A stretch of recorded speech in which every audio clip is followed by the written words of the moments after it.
Today, Nintendo has a lot of secrets. When we were at Nintendo, we were asked to keep a lot of secrets, and it was hard. Zip it.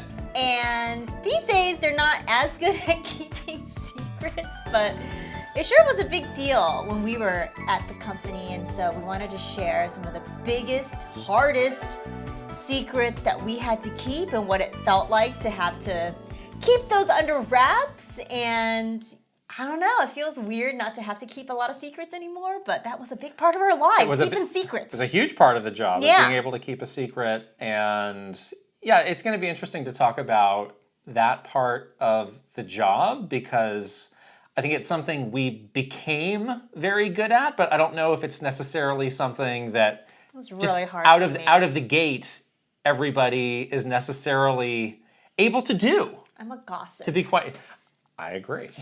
So this is really hard for me. Some people are not cut out for it. No, I hate it. But people like to tell me secrets. It's weird. No. Okay, we're going to get into that. It's going to be great. We're going to relive the moments of having to keep these secrets. And we have 5 of the biggest secrets also. We're going to talk about some specific ones and juicy. How hard it was to hold on to those. Juicy. Shout out to our Patreon subscribers at patreon.com/KitandKrysta. We have given them this teaser of our next Super Kit and Krysta vlog. Oh, I just finished editing that last night.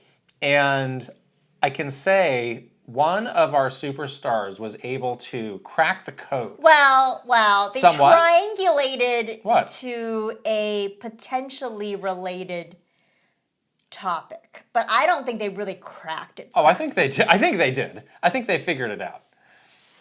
But this is what we're putting it out here for the rest of you all to see. Okay. If you can solve this mystery of where we went. Well, you find out in the video. I mean, the video will be out in a matter of days, but before then, you can ponder the meaning of this teaser. I feel like it was so hard to guess. Okay. It took days for them to crack it. Hard at work. And even so, it was many people hard at work. A very peripheral. All right.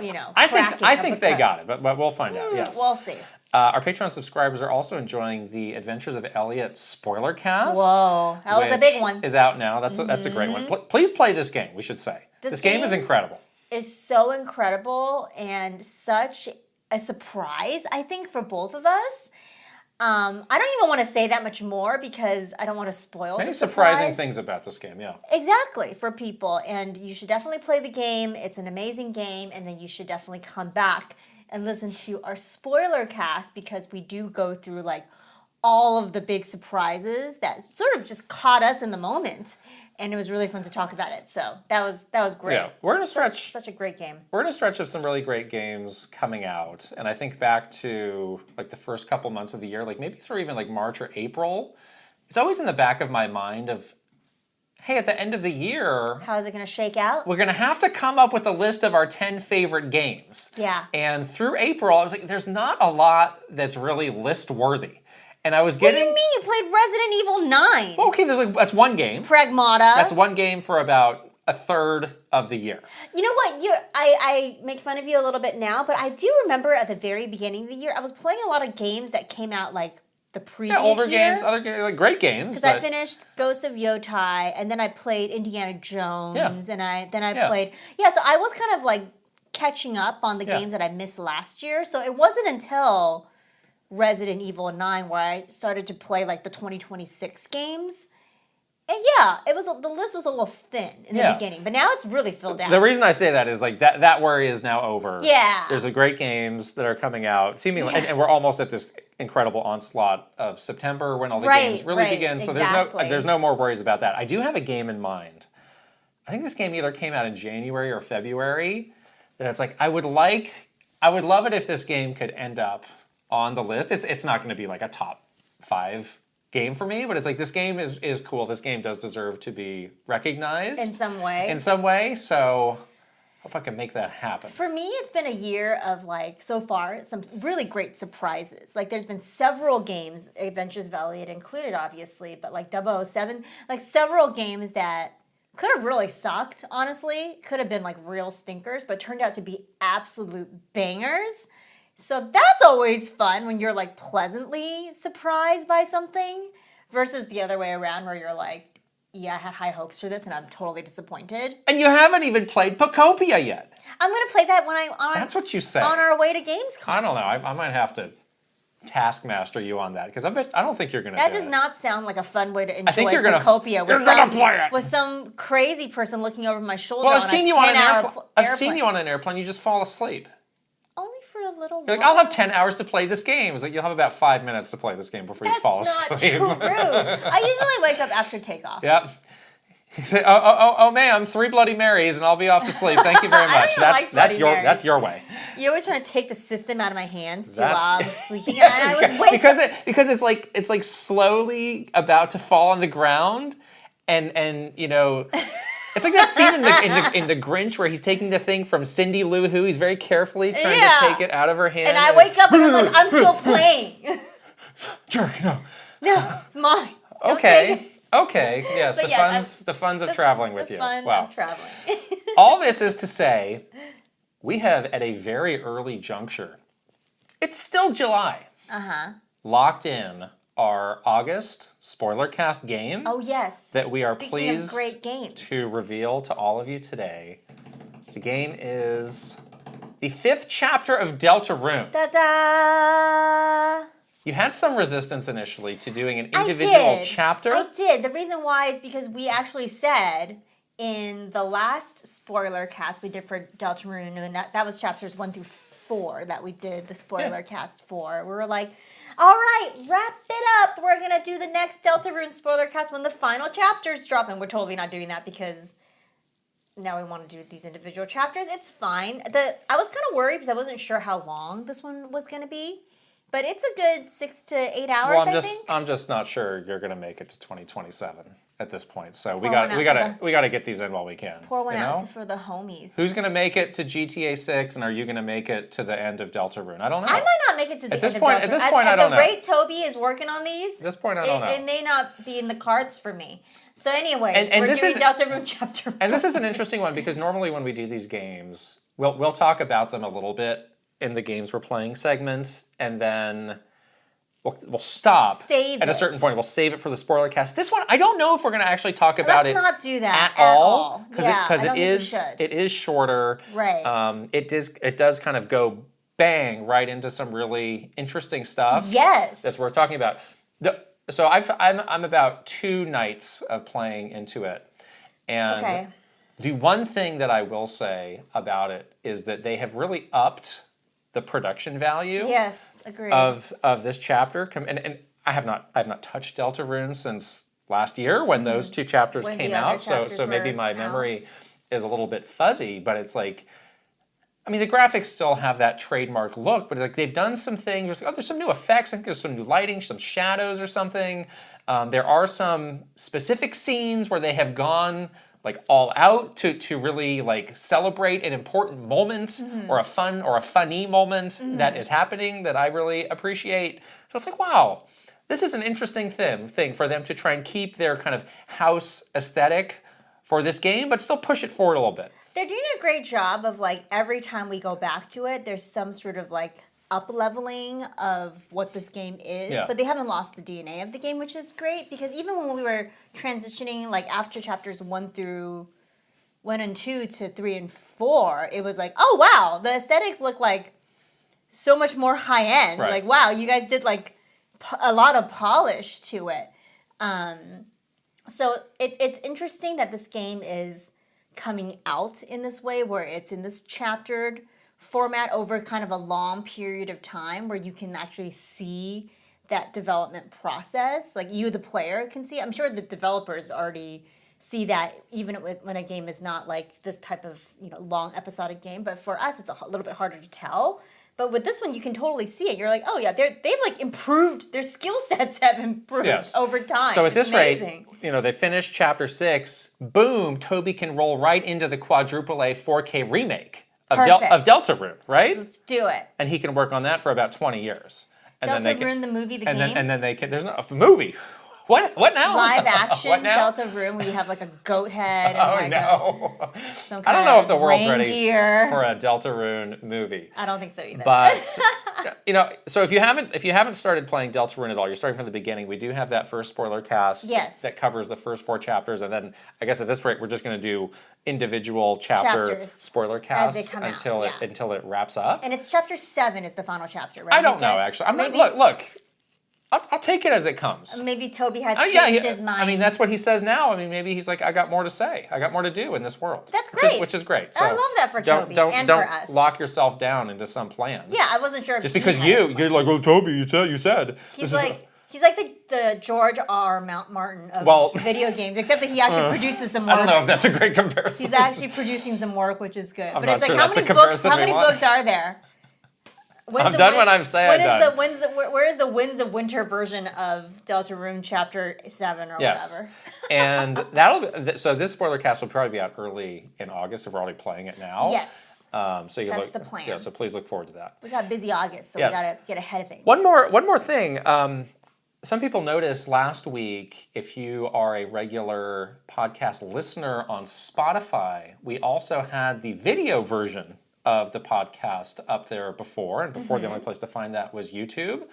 And we're trying it out, putting this some other places. So I think we'll probably experiment with this maybe through the end of this month and see if it's something people are interested or if people are actually watching it there. And then we'll make a call of, do we want to keep doing this or just go back to YouTube? So I mean, it's still on YouTube, obviously. If that's, if you're a Spotify user, check that out. Leave us a comment. Let us know, like, yes, I do watch video podcasts here, because it's kind of hard for us to know. Yeah, and also, like, what the experience is for you, because I'm not a Spotify video podcast watcher. Yeah. So I wouldn't know if it's a good experience or not. So tell us. Right. Yes. All right, let's get into our secrets. But first, a word from our sponsor. This episode is sponsored by Cash App, and you have some great things to say about getting all the things you want and love through Cash App, but staying safe while you do it.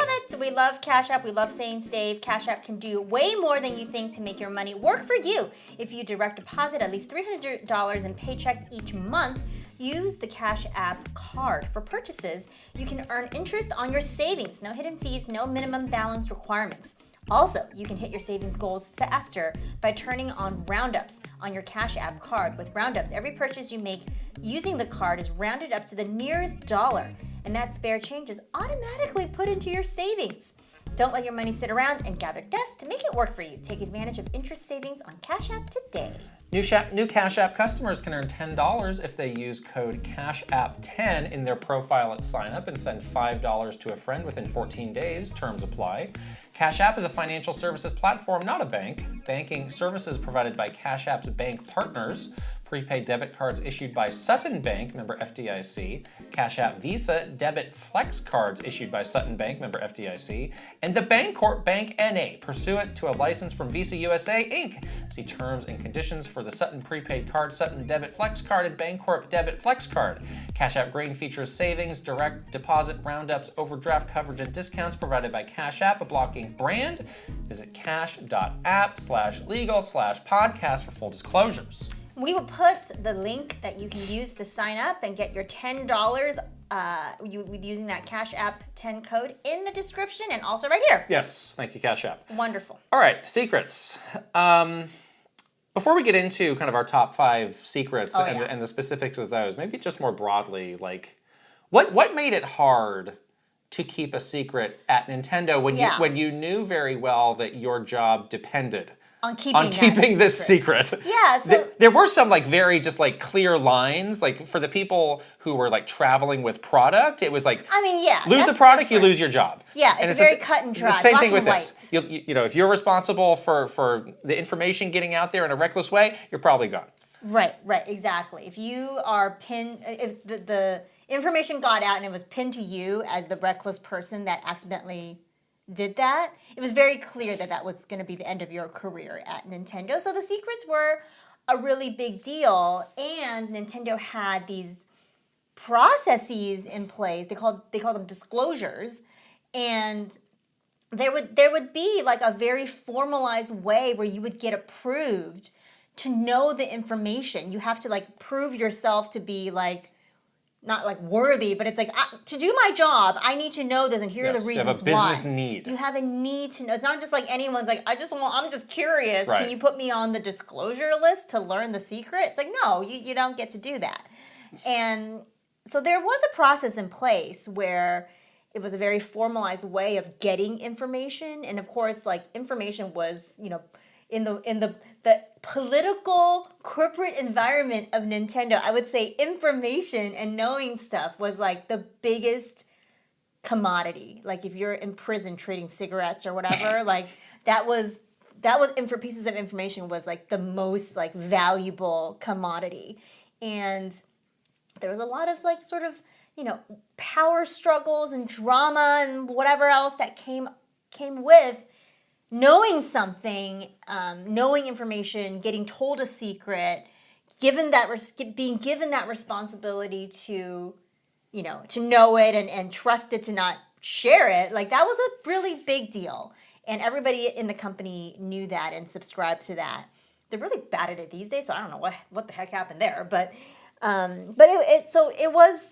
we were scared. We were really scared. Scared straight, yes. And so it wasn't like, yes, it was hard to keep a secret because sometimes you're like, you struggle with like, I wish I could just tell that one other person because that would make my job a little easier. But I can't, so I gotta be real cagey about the way I communicate with this person. It's like, you might want to keep that day in your calendar clear for reasons that I can't get into right now. Yeah. And you got to give them a little like read between the lines, kind of situations. There's moments of that. But in terms of like, did we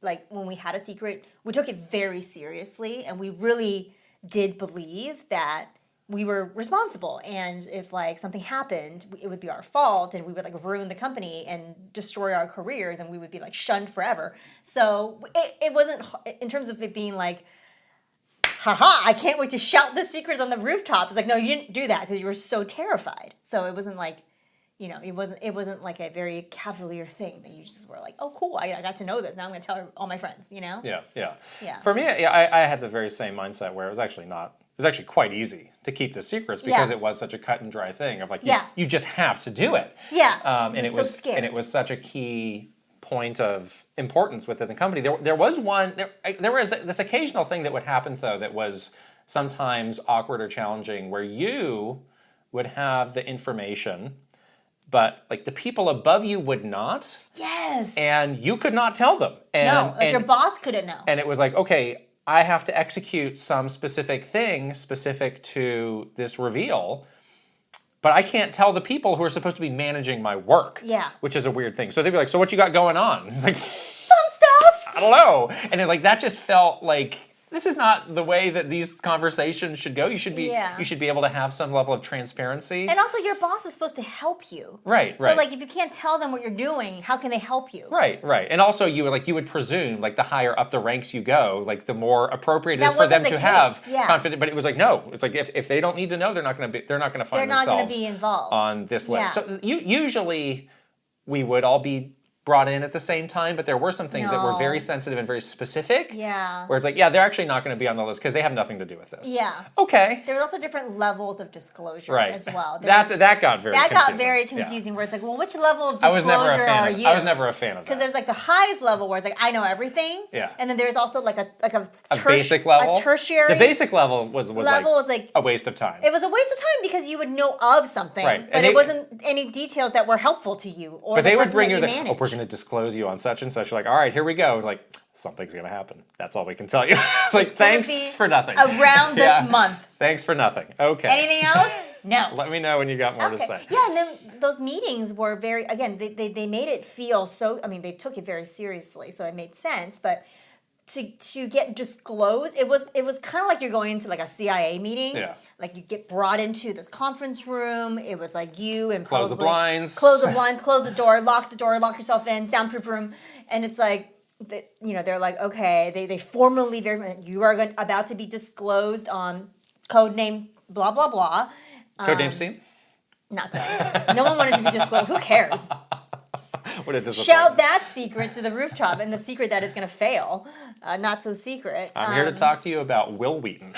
Great. I love Will Wheaton, actually. He's not You met him. I did. Very charming guy. I love Will Wheaton. I'm Okay. a Star Trek fan. Okay. Anyways, but yeah, it was very like, you're in this interrogation dark room, like the spotlight, and it's like, we're gonna disclose you on this information. You're like, I'm listening. Like it was very serious. Yeah. It wasn't just like, hey, you, like something's gonna, this thing is happening. And sometimes it was more interesting than others. But you always have, like, even if it was something, like, and I think this still informs, like, the way that we take information now, for better or for worse, like, it is like a professional business situation. So you cannot pop off in the disclosure meeting because you learned something exciting. It's like you have to be like, yes, thank you very much. Yes. And then like, do you have any questions? Consider this. No, I do not. No, have sir. Any No, I did not. Thank you. Thank you. And then Yeah. So that was tough with this. Roger's base would have a hard time. Oh, Roger, you would never make it. They like strap Roger to like a heart rate monitor. I'm imagining this now. This is hilarious. Oh my god! Flip the table! Yeah, this is why when people watch our reaction videos, maybe we're like very muted. I think we still have that residual. Because some people leave comments in our reaction videos. They're like, "You guys are so boring. Why did you even do this?" It's like, well, I'm not gonna. That's not who I am. First of all, I'm not like Roger, who's just genuinely so. I'm excited, but I just show it in a different way. Nobody's as excited as Roger. He's just living. He's on another level. He's living his best life, so we love him for that. And anyone that can get that excited and that. But that is Roger. We have hung out with Roger. That's like literally him, though. He's not putting it on. That is just Roger. He is not putting it on. It's amazing. Yeah. And but part of it too is like you do get trained to kind of look at it in such like a. I don't know, like a more clinical. Right. It's kind of mean to say. No, it's true. But in a kind of clinical way, it's like these are the next 5 Smash fighters. Okay, and then and then you're like, okay. I mean, but like when they get formally revealed or whatever, people are gonna pop up. People are gonna go crazy, And like of course, there's always like office chatters like, oh, who do you think the next Fighters Pass is going to include, and we predict stuff in the office. He's like, do you think this is going to be the one? Like, is he gonna finally do it? So like, there is like chatter before you get to know the information, just like how we do like a predictions video. There is that element of it. But yeah, you're not really like, like you get a Nintendo Direct script. You're not like reading the script and being like, oh my, you're like watching the an unedited version of the footage. You're not like in a conference room like popping off next to Reggie or something like that. That's just not how it goes. You need to be professional. Right, so, right. Yeah, it's weird. Now you would often come to me and try and pry for information, which you should not have done. No, and I think I was pretty good at not telling you. But I want to ask you: Did anybody ever try that with you? Yes, I didn't tell anybody. They would come to you. Like how would that go? Well, what's going on with such and such? You know what would happen a lot was, and it wasn't even like they were prying just because they wanted to know. It's like they really did need to know to do their job. Okay, so that's a little bit different. It's a little bit different. Yeah. It's like, it'd be great if I knew this information so I could better. That's actually very different. So it's like more so like that. And then you're like, okay, let me try to see if I can move you up on this disclosure list. Yeah. To see if we can get you disclosed so that you can know formally and then do your job. Sometimes that didn't happen though, so you're just like, well, sorry, like I can tell you like some basic information, but I really can't tell you much. The thing is that I think people, it's really funny to even think about it in this way because now that we're on the outside and like. And we see the fervor of which people just devour rumors and leaks about Nintendo, like, game information. Like, that was such a day-to-day thing because you're working, you're like, in the trenches, like, working on stuff. Like, the secrets that people actually were digging for information on was, like, who's dating who? Or like, what's the gossip on this person? Or like, is that person getting fired? It's like, I heard so-and-so got in trouble for blah, blah, blah. So it was like more like just normal office gossip that I think myself and all others were interested in. I think when I was like coming to you for info, it was more so like, what did your boss tell you about so-and-so? Like, are they really in trouble? It was more like that kind of stuff, which also is bad. I recognize that That is not a good thing to do, and you shouldn't gossip in the office, but it sure was fun. Now, did you ever have a slip where information got out? Not in a way where anyone found out and I got in trouble. And not in like any like major sort of way. No, I think there was moments where I was like, you know what, this is so dumb. I'm gonna tell you the Smash reveals because. But it didn't ever like get beyond. No, it wasn't me. Okay. I never. You like, oops, I sent you the wrong thing, or I said the wrong thing in like an interview. That happened to one of our coworkers. About what? They sent the wrong file. Oh, yeah. That's a dangerous thing, yeah. Gotta be careful. That actually does happen in real life. Like, people say this is like, oh, that's a rumor. That never happened. No, that's happened. But, like, you know, you have all of us, especially on the communications team, we were emailing a lot of outside people, like media. And sometimes you type in the email. Right. And it auto-fills. You gotta be so careful with that. It's like Michael, and it could be very Michael at the Wall Street Journal or Michael, you know, in the Nintendo office. And then that literally happened where they sent like a proprietary document that was like private information. These days emails are better at telling you like, hey, this person's outside your organization. Do you still want to send it? Yeah. The other one is like sending things to people in Japan where it's like, I don't know. It's like you don't always know like their first and last names and great details. Like I actually haven't met this person. Right. Is this the Murasaki-san, or is it this other person who's you have to do a little bit more digging to find. Going to the directory. I don't think I'm ready to send this email. Yeah, and sometimes those lists get long. Yeah. Like there was this one email distribution list that I was on that was like 250 people. Right. And it was getting like kind of squirrely because it's like, do they all know? Yeah. Wait a second. Is this right? Maybe I should trim this down to less people because I don't know if all of these people know that, like this little detail, you know? So that would get squirrely. So there were those moments of like, wait, pause. Pause for a moment and make sure you don't accidentally do something bad. There was one time I did get in trouble for something like this, but it actually was not my fault, which is interesting. It was in my first year, we were doing one of those post E3 press tours in New York. And the big game that we were showing was New Super Mario Bros. Wii. Okay. And I was with Bill Trinan, actually came along on this press tour. And one of the things that we were really excited to show was, remember the Super Guide? That thing where, like, if you kept dying and dying and dying, you could actually get some help. Yes. And that there have been a lot of iterations of that in Nintendo games, but this was the first time. Right. And it was like, oh, this is actually a really big innovation to like help people not get stuck in games who are more casual. And I remember, like, we had some things that were under embargo, some things that weren't. And I asked him, I was like, so is there any embargo on this? Nope, let it go. And you guys built Trinan? Yes.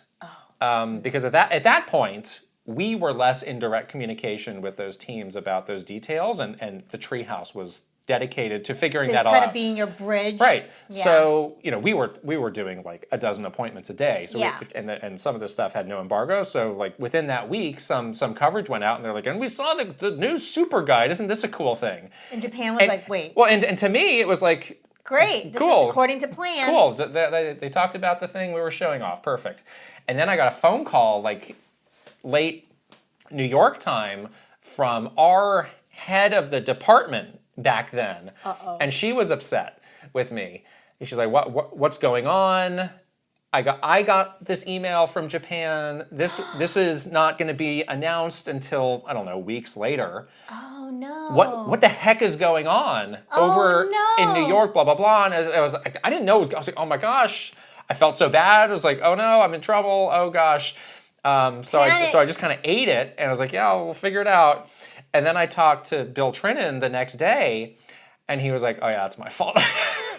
And then but he did a good guy thing. He did write to Japan. He's like, that's good. Of course he would. Of course he would. This was a misunderstanding on my part. Blah blah blah. We'll work it out, and it was it was fine. It was all resolved. No, I think anyone that did get in trouble, and there were people that did, they were all very responsible. It wasn't like they were like, oh, I'm going to throw you under the bus. Like no one did that. Everybody was like, okay, I will take responsibility for my error. Right.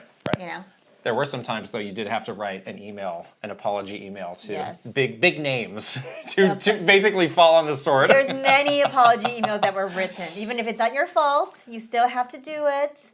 It always starts with, I regret Yeah, like I think I had to write on behalf of somebody else. Like I think I had to write one of those to Mr. Furukawa, and like here's the full executive list of people to include. It's like, oh my god, and you never get a response back. And you just have to do it for. It's just it's like a it's a protocol. It's a protocol thing. Yeah, it's a protocol thing.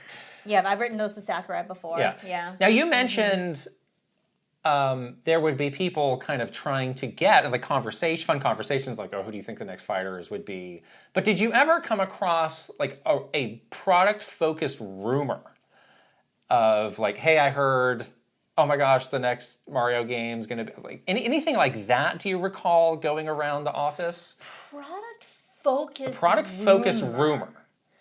Well, we knew the roadmap for a pretty long time. Yeah, in our case.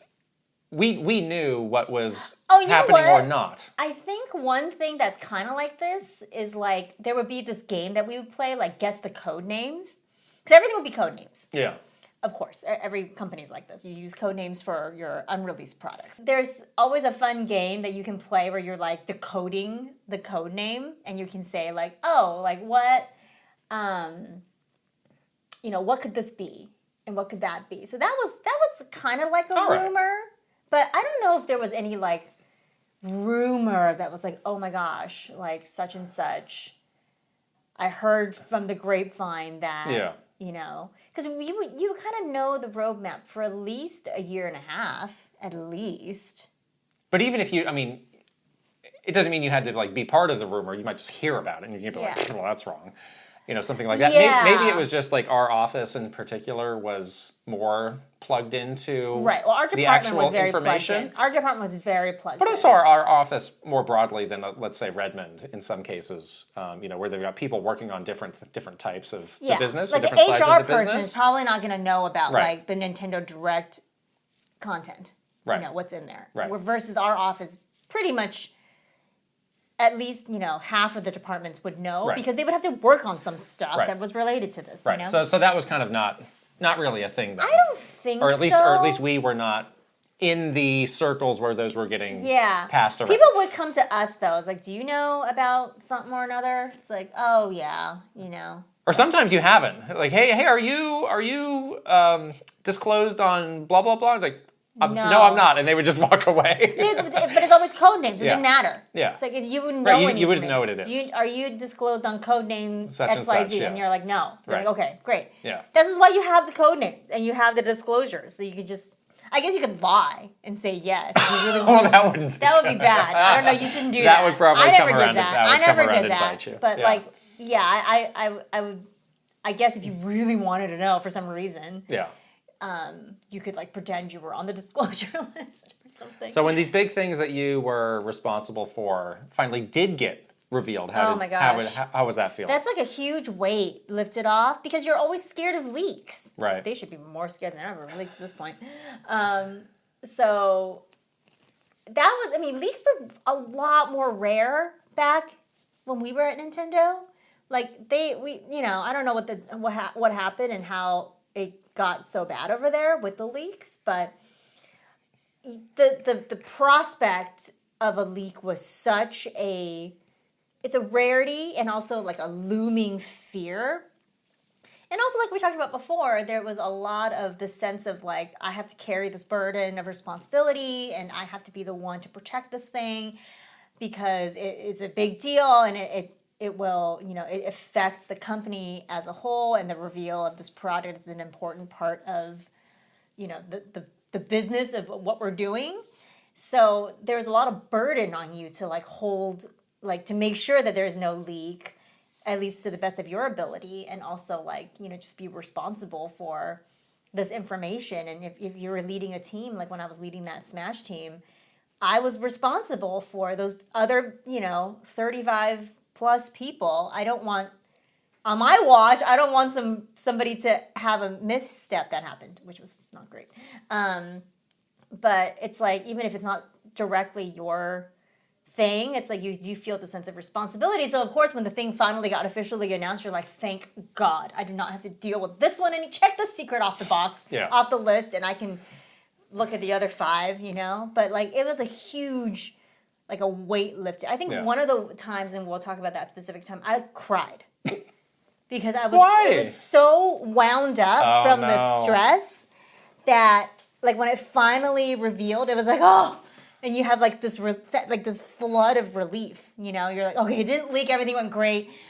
I'm so done with this, thank God, because it's just like you're a ball of stress for like the whole time that it was the planning phases of it. So like, yeah, I kind of feel bad for them. Like now that they have all these problems, who's crying over there now? Oh, all of them. Yeah, I don't know. For me, I would feel some sense of relief, but it was never a complete sense because it was always just one of many things. That's true. That you had on your mind that was confidential, and you had to always juggle that, and that was often very hard to keep track of during E3 when there were large chunks of information about these products that were becoming public, but also large chunks that you had to remember, like, that's off limits. This is where we draw the line of what we can talk about. Yeah, and that's really hard. I don't think we really had any slip-ups of that nature at E3, but it was very hard. I remember one of my slip-ups. Oh, no. I accidentally revealed a code name accidentally at E3. And the person that I was talking to was a media person. Might have been Stephen Totillo, actually. Anyways, I can ask him if he remembers this. But I accidentally said the code name instead of the real name of the product. And as soon as a product is announced, you have to, in your brain, and just like when you're speaking about it, switch over to the real name, obviously. And that was actually pretty hard for a lot of people, myself included, because you've been calling about the code name for so long. And uttering the actual name was this forbidden thing. Was a very forbidden, so like foreign on your tongue, like bleh, like this is a weird word, like that's weird. Yeah. So I accidentally said the code name, and then that media person was like, "Wait, is that the code name for such and such?" And they knew right another away. person that was also a Nintendo person, the code name was a funny code name. Yeah. And there was like a kind of like a little joke associated, a little gag. Yeah. And so that other person like saved me, and he came over and like diffused the situation. Really? He was like, "Oh, Krysta's just a little drunk." Like it was because the code name was like something related to like that, you know? So it was really funny, and we all laughed, and it was over. Wow. Yeah. Okay. Saved. A little Hail Mary save. Is the code name 3 Bloody Marys on the flight to Germany? to Yes. That sounds like the name of my next album. Okay. 3 Bloody Marys. Great. I'm still waiting for the first album, but sure, we'll keep an eye open for that. Okay, so let's get into our top, and then we have a special bonus sixth. Our top 5 secrets we had to keep, hardest secrets, and these are all things that have since been revealed. So they're not secrets anymore. So we do have actual secrets we can't say. These are in chronological order, that's kind of the way that we're going. Let's go back to again 2009, and this is actually a story that I think we're going to tell on a story time. Yeah, this is a cool coming story. up on Patreon. So probably around the run up to Ocarina of Time. But E3 2009, if you recall, was when there was this teaser image of Zelda Skyward Sword that came out, and it was the first image that anybody had seen of this game. At this point, Skyward Sword, it was not even named. Yes. It was just this very cool artwork of Link and Fi. Yeah, so cool. It's like a painting. And we revealed this at the Developer Roundtable, which was an event that we used to do. Yeah. And it was actually a surprise to all of us that we were even going to reveal this artwork art at all. or talk about this at all. And the way that those worked was we had a very loose structure of those events. In this case, again, Mr. Miyamoto came to mostly talk about New Super Mario Brothers Wii, and the way that he worked, but also the way that most of the developers worked was a lot of the stuff didn't get really figured out until they showed up. Yeah. And we would have a number of rehearsals, and they would kind of sit down and be like, "All right, this is actually what I want to talk about." I like that because it was a little bit more casual. Yeah, so we had kind scripted. of they don't do that now. In the rehearsal, there would be 20 of us in this big auditorium where we would do it, and we would just kind of sit down and listen to him and be like, yeah, we can do this, and here's how we're going to do it, and kind of work through it, and eventually it becomes this cool informal presentation that he did. But at the rehearsal, he said, so we're going to be revealing the next Zelda game. And nobody knew this.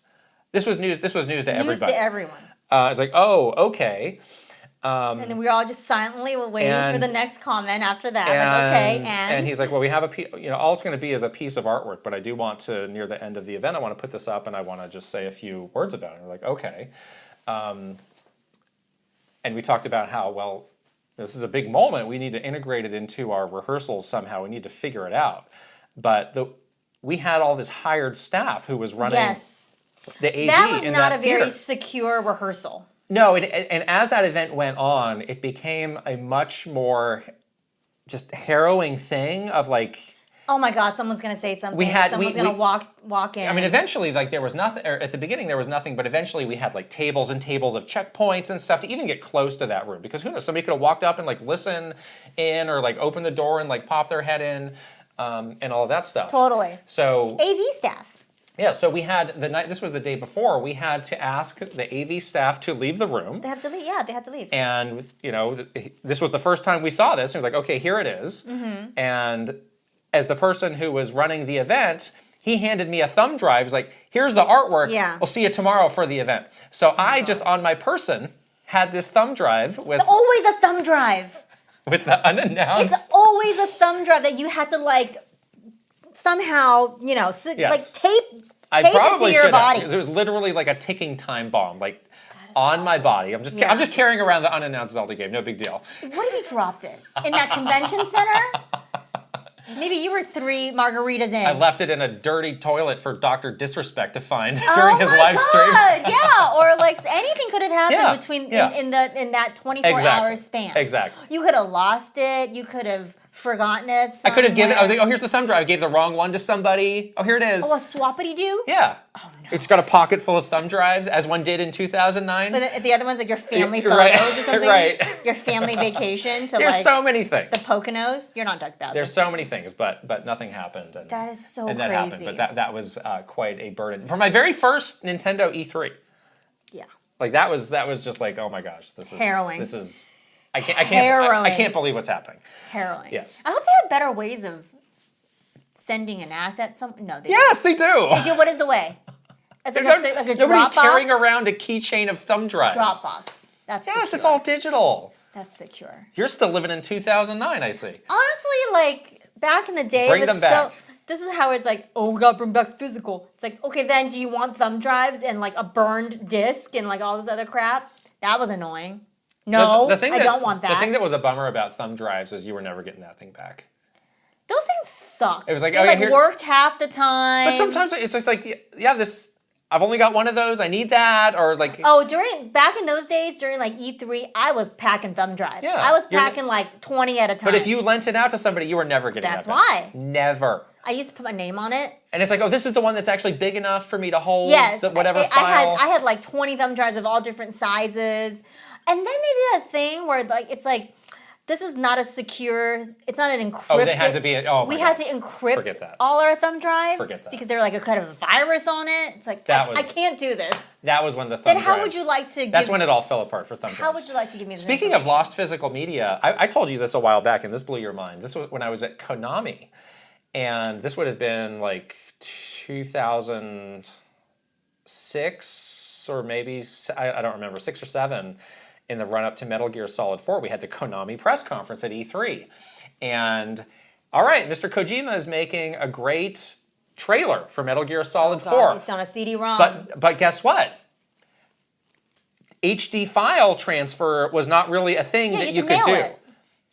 So he said, okay, we're going to be bringing you, there was a tape format, like a VHS tape that was made for HD. Oh, God. It was called HD Cam. Oh, my goodness. And they said, all right, Mr. Kojima is going to be bringing the tape with the trailer, with the E3 trailer to E3.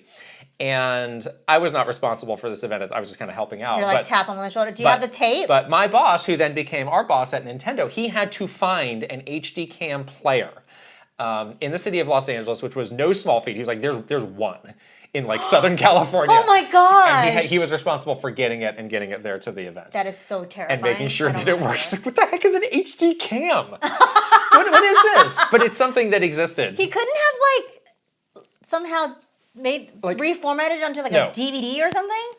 You couldn't do this, but you were so limited with what you could do with HD videos because the files were so big. Huge. It's like nobody's like, I want to burn a Blu-ray. Like you couldn't do that. Yeah, they didn't have like those big HD drives back then. This was even before. This was like you guys imagine the early days of PlayStation 3 and Xbox 360. Day. It's like you couldn't do that. I have a great story about how physical media totally bit me one time for a Nintendo story time, and you know the story, and it literally was like, it was one of those things. I just watched this TikTok. It's like things that happen to you when you're already mad. It's like you drop your keys, you like something breaks. It was like one of those days, and I was just like, nothing else could go wrong, and of course, it totally all went to hell. Anyways, physical media, though, that was something. That was something. Next, we have, this is one that we both experienced, seeing and holding Nintendo Switch in the summer of 2016. So much happened the summer of 2016. We've really been honing in on the summer of 2016. That's why people are nostalgic for 2016. That's like a trend, the nostalgia. Well, they weren't doing all these things we were doing. Well, they were doing other things. Jeez. 2016 was a good year. Lots happened. Okay. For a lot of people, including us. So I think we've talked about this before, but we all, a pretty large group of the people in the Redwood City office got brought up to Redmond for like an all-day session of see the hardware, play the games, hear about the vision, do get all the information, the Q&As and because stuff. We're just about getting ready to launch, get going on this thing. Because in October was when the reveal happened, and then we rolled right into those big events in 2017. So this was our opportunity to. I mean, we knew about all this before summer of 2016, but that was there were some details about it that we did not know that we learned on site. But I was gonna say we hadn't like held the system either until. I think this was where we learned the Nintendo Switch name. I think for us until then it was just the NX console. Oh yeah, NX. Yeah, that's true. Yeah, so there was actually a lot. And in this case, this is when I had my big relief moment. It helped us a lot because I was like, oh, Switch. That's totally makes sense. That's a good name. There's no confusion. We don't have to explain it. I'm so relieved.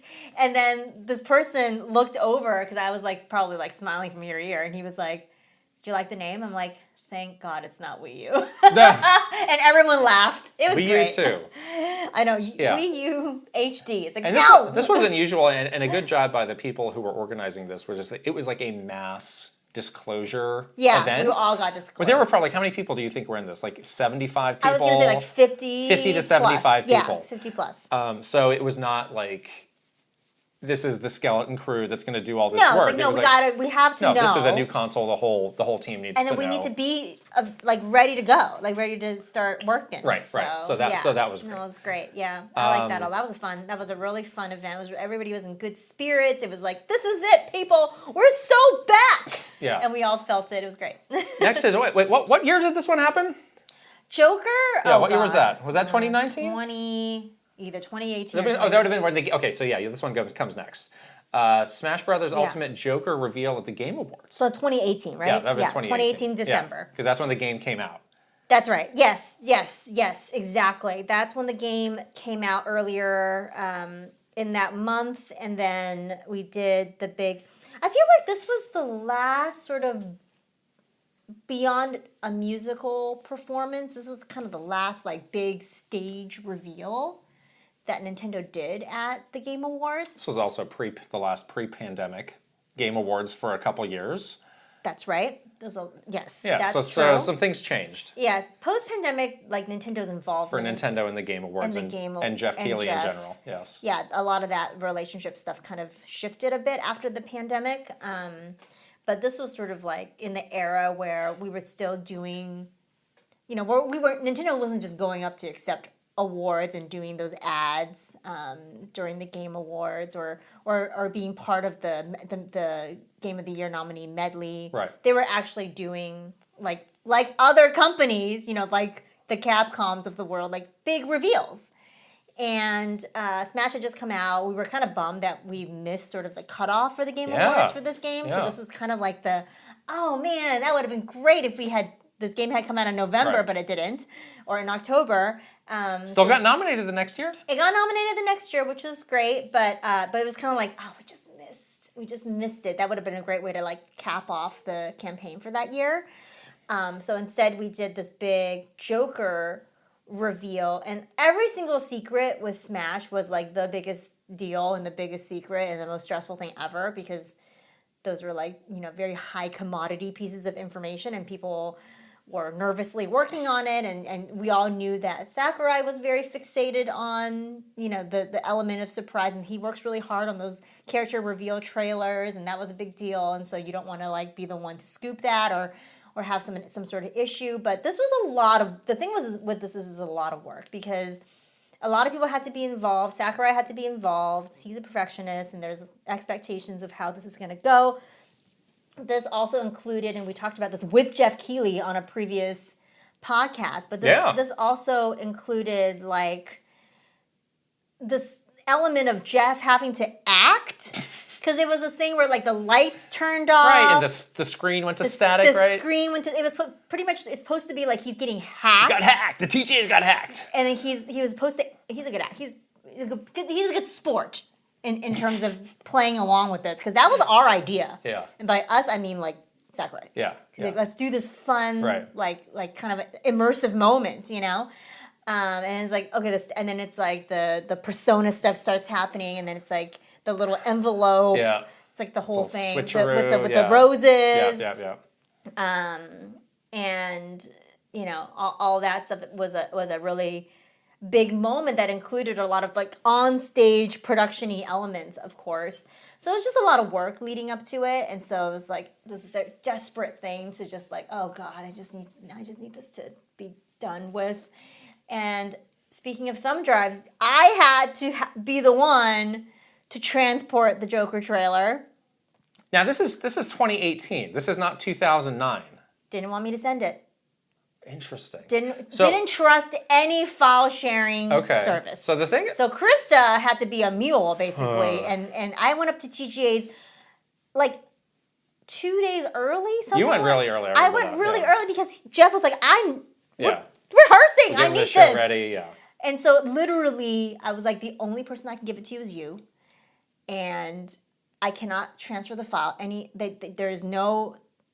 They don't trust any sort of like Dropbox, whatever. Yeah. Like they're afraid that it's going to get sort of leaked or hacked or shared around. So I am bringing you the trailer on this thumb drive that I never got back, thanks Jeff, and I will give it to you. And I was like in the JW Marriott like lobby, and he came, we like met there, and I was like, here it is, don't freaking lose it.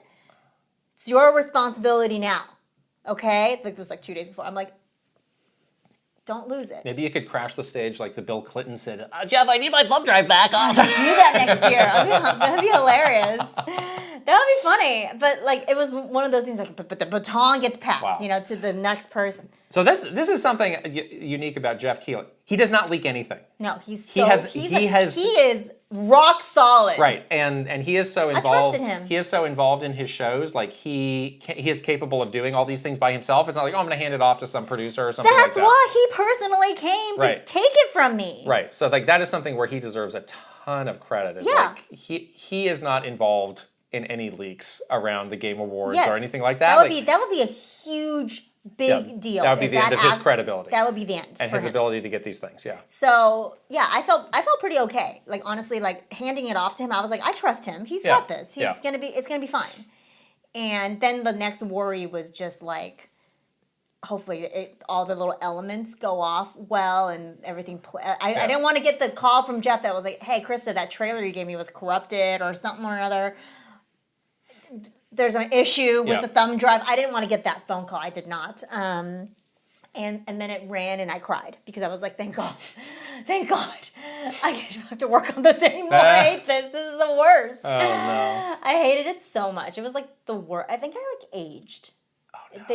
It took like... It aged you. It took a few years from my life. Okay, just a few. I feel not like too many. They owe me like some kind of skincare. No big deal. No big deal. It's just a few. Spa day or something. All right. I mean, that and 3 Bloody Marys and just time's just ticking away. I'm going to go to Korea and send the bill to Nintendo. To Jeff Keighley?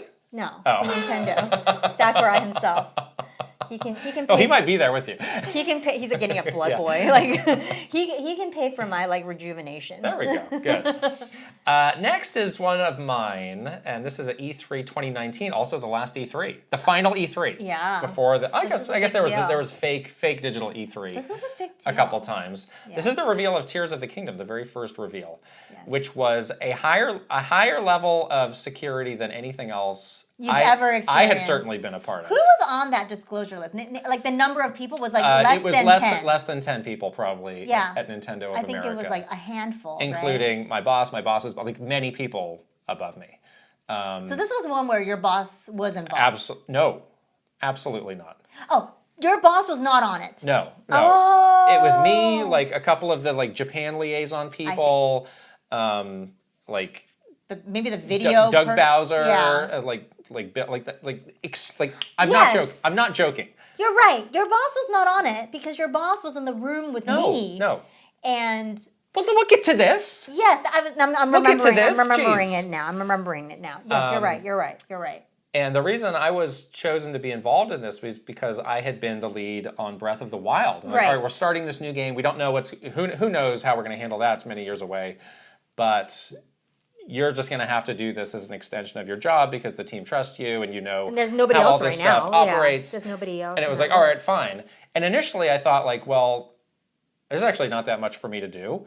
But as we got closer and closer to the show, it became clear I actually had a ton to do because, there was this big communications team, like E3 machine, where it's like cranking out materials, all the different places that these things are mentioned or called out or whatever. And obviously the main place for this was in this Nintendo Direct, but it became clear, like, I have to do all of these different teams' jobs in secret, and when this happens, feed them this thing and tell them what to do with it. So for example, the social team, which I was overseeing at that time, I was not the one who was cranking out every single piece of copy. In this case, I did. So I had to write all the copy for all the channels and stuff. And when it went over, I send it to, hey, Brad, here you go. Please post this. You don't ask me any questions about what this is. Just post it. Say the really press release, that was Q&A, those website. The press release was the hardest one. Yeah. Because the press release, because it needs to go over distribution. That goes How through did that many work? different layers where there was somebody at our agency who typically would write that and was a real There's no way that person getting and disclosed. was a real stickler for formatting, like formatting and the AP style and all of this stuff. Kate Turabian, you have to know it backwards and forwards. Yes. Look it up if you don't. And it was like, okay, so I need to because this was actually our biggest news. Like he had a headline that was like for all this other stuff. It's like no, that's a new headline. No, this is actually the big Oh my news. God, this is a new headline. So I basically have to rewrite this whole press release with these details, send it, and he's like many layers out from even knowing anything about this. Send it to. I think I tipped him off. I was like, hey, there's going to be a change to this. Oh, you. So wait for that's my signal. Come with me if you want to live. It was one of those, and to his credit, he was fine to roll with the punches. And then it had to go to the wire service, and that's the thing. Like I was gonna say, you had to go over the wire, right. so that's There's many layers of that. like also outside of your control. Yeah, and then there was also like the Q&A, and I think for that it was like, okay, nobody had any chance to prepare for this or learn about this. If there are questions that we feel we need to answer, there was like basically send them to me. Yeah. Because nobody else is equipped to answer the questions. these questions, and yeah. we didn't have any questions in the first place because the trailer was very like it was like one standalone, kind of like speaks for itself kind of thing, and we weren't there to talk about it. I was again. wondering why you were not around that day. Yeah, I kind of vanished. You vanished, and I was like, where did Kit go? Yeah, because there were all these things that morning that I have to finalize these things. Yeah. I had to get them approved kind of in secret with this small group. Right. Not you were the just normal, like walking it around. I think there was like maybe like one person in legal who was approved to be able to look at all these materials. Yeah. Maybe that was Devin or something. I don't know. I think it was. Like, or was it was Ari, insane. Somebody, It was true madness. And it was one of those things where you're really grateful that everybody was actually in person in one place. Right. And you would just do the thing where you like literally have your laptop and you just walk it around. Right. So this is show people. So this is why I get a little bit bumped when I see like all these leaks happening today. It's like, well, don't tell me there's no way to do it for these big things. There are ways. It can be crazy. It's annoying. It can be annoying, but there are absolutely ways to do it. That's the thing. If you have That's why I'm if you have something that is so big and so secret, put it on a flash drive and give it to Jeff Keighley. don't tell me you can't do it.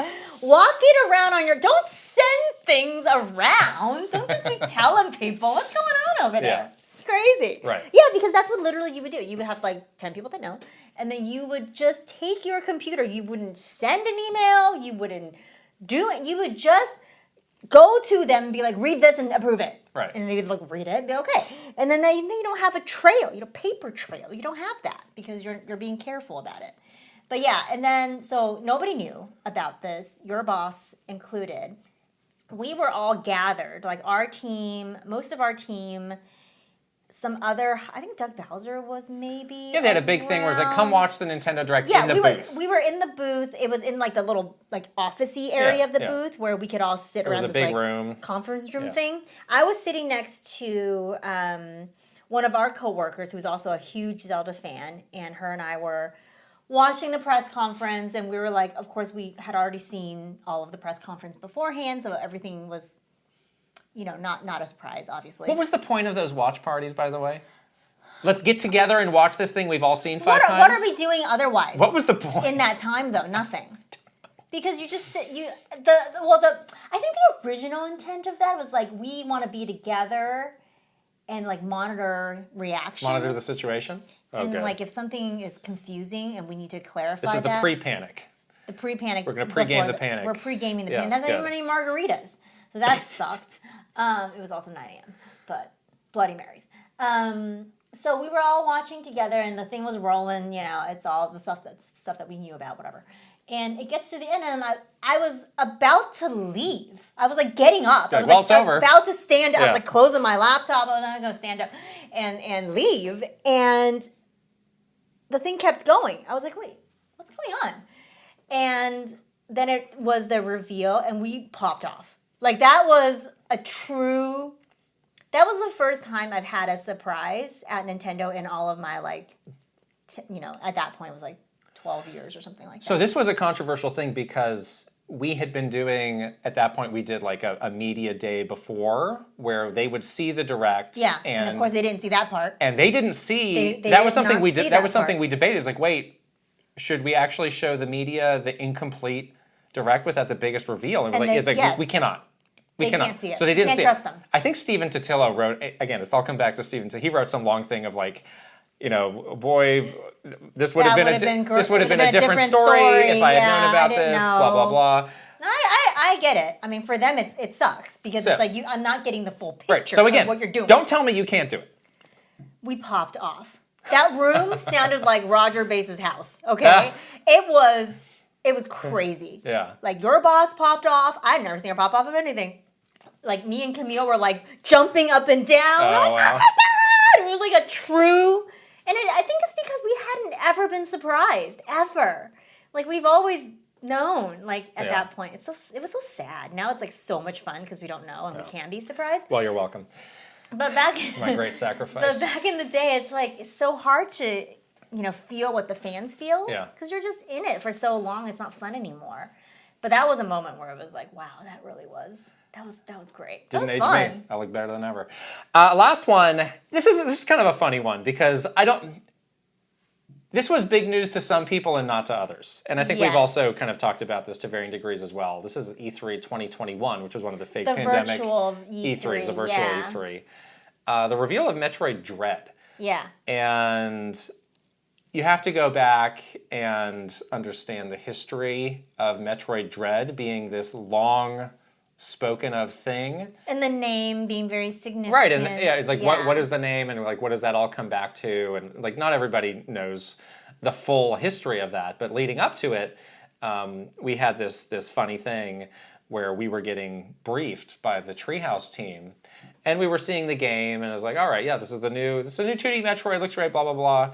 And then at the end, like they were trying to build up some like dramatic conclusion. Yeah. And they're like, and you all are on the special list that gets to know the name of the game. Yeah.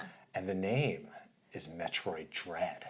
And of course, there was a 1% number of people in that room. You could hear a pin drop because nobody knew what it meant. I think I had a little gaspy moment. I was like, oh, but no one else did. Everybody else was like dead silent. You and I knew. I think there were a handful of other people who knew. They were like checking out. And everybody else was like, okay, great. Whatever, next. Metroid Dread, Metroid Bread, who cares?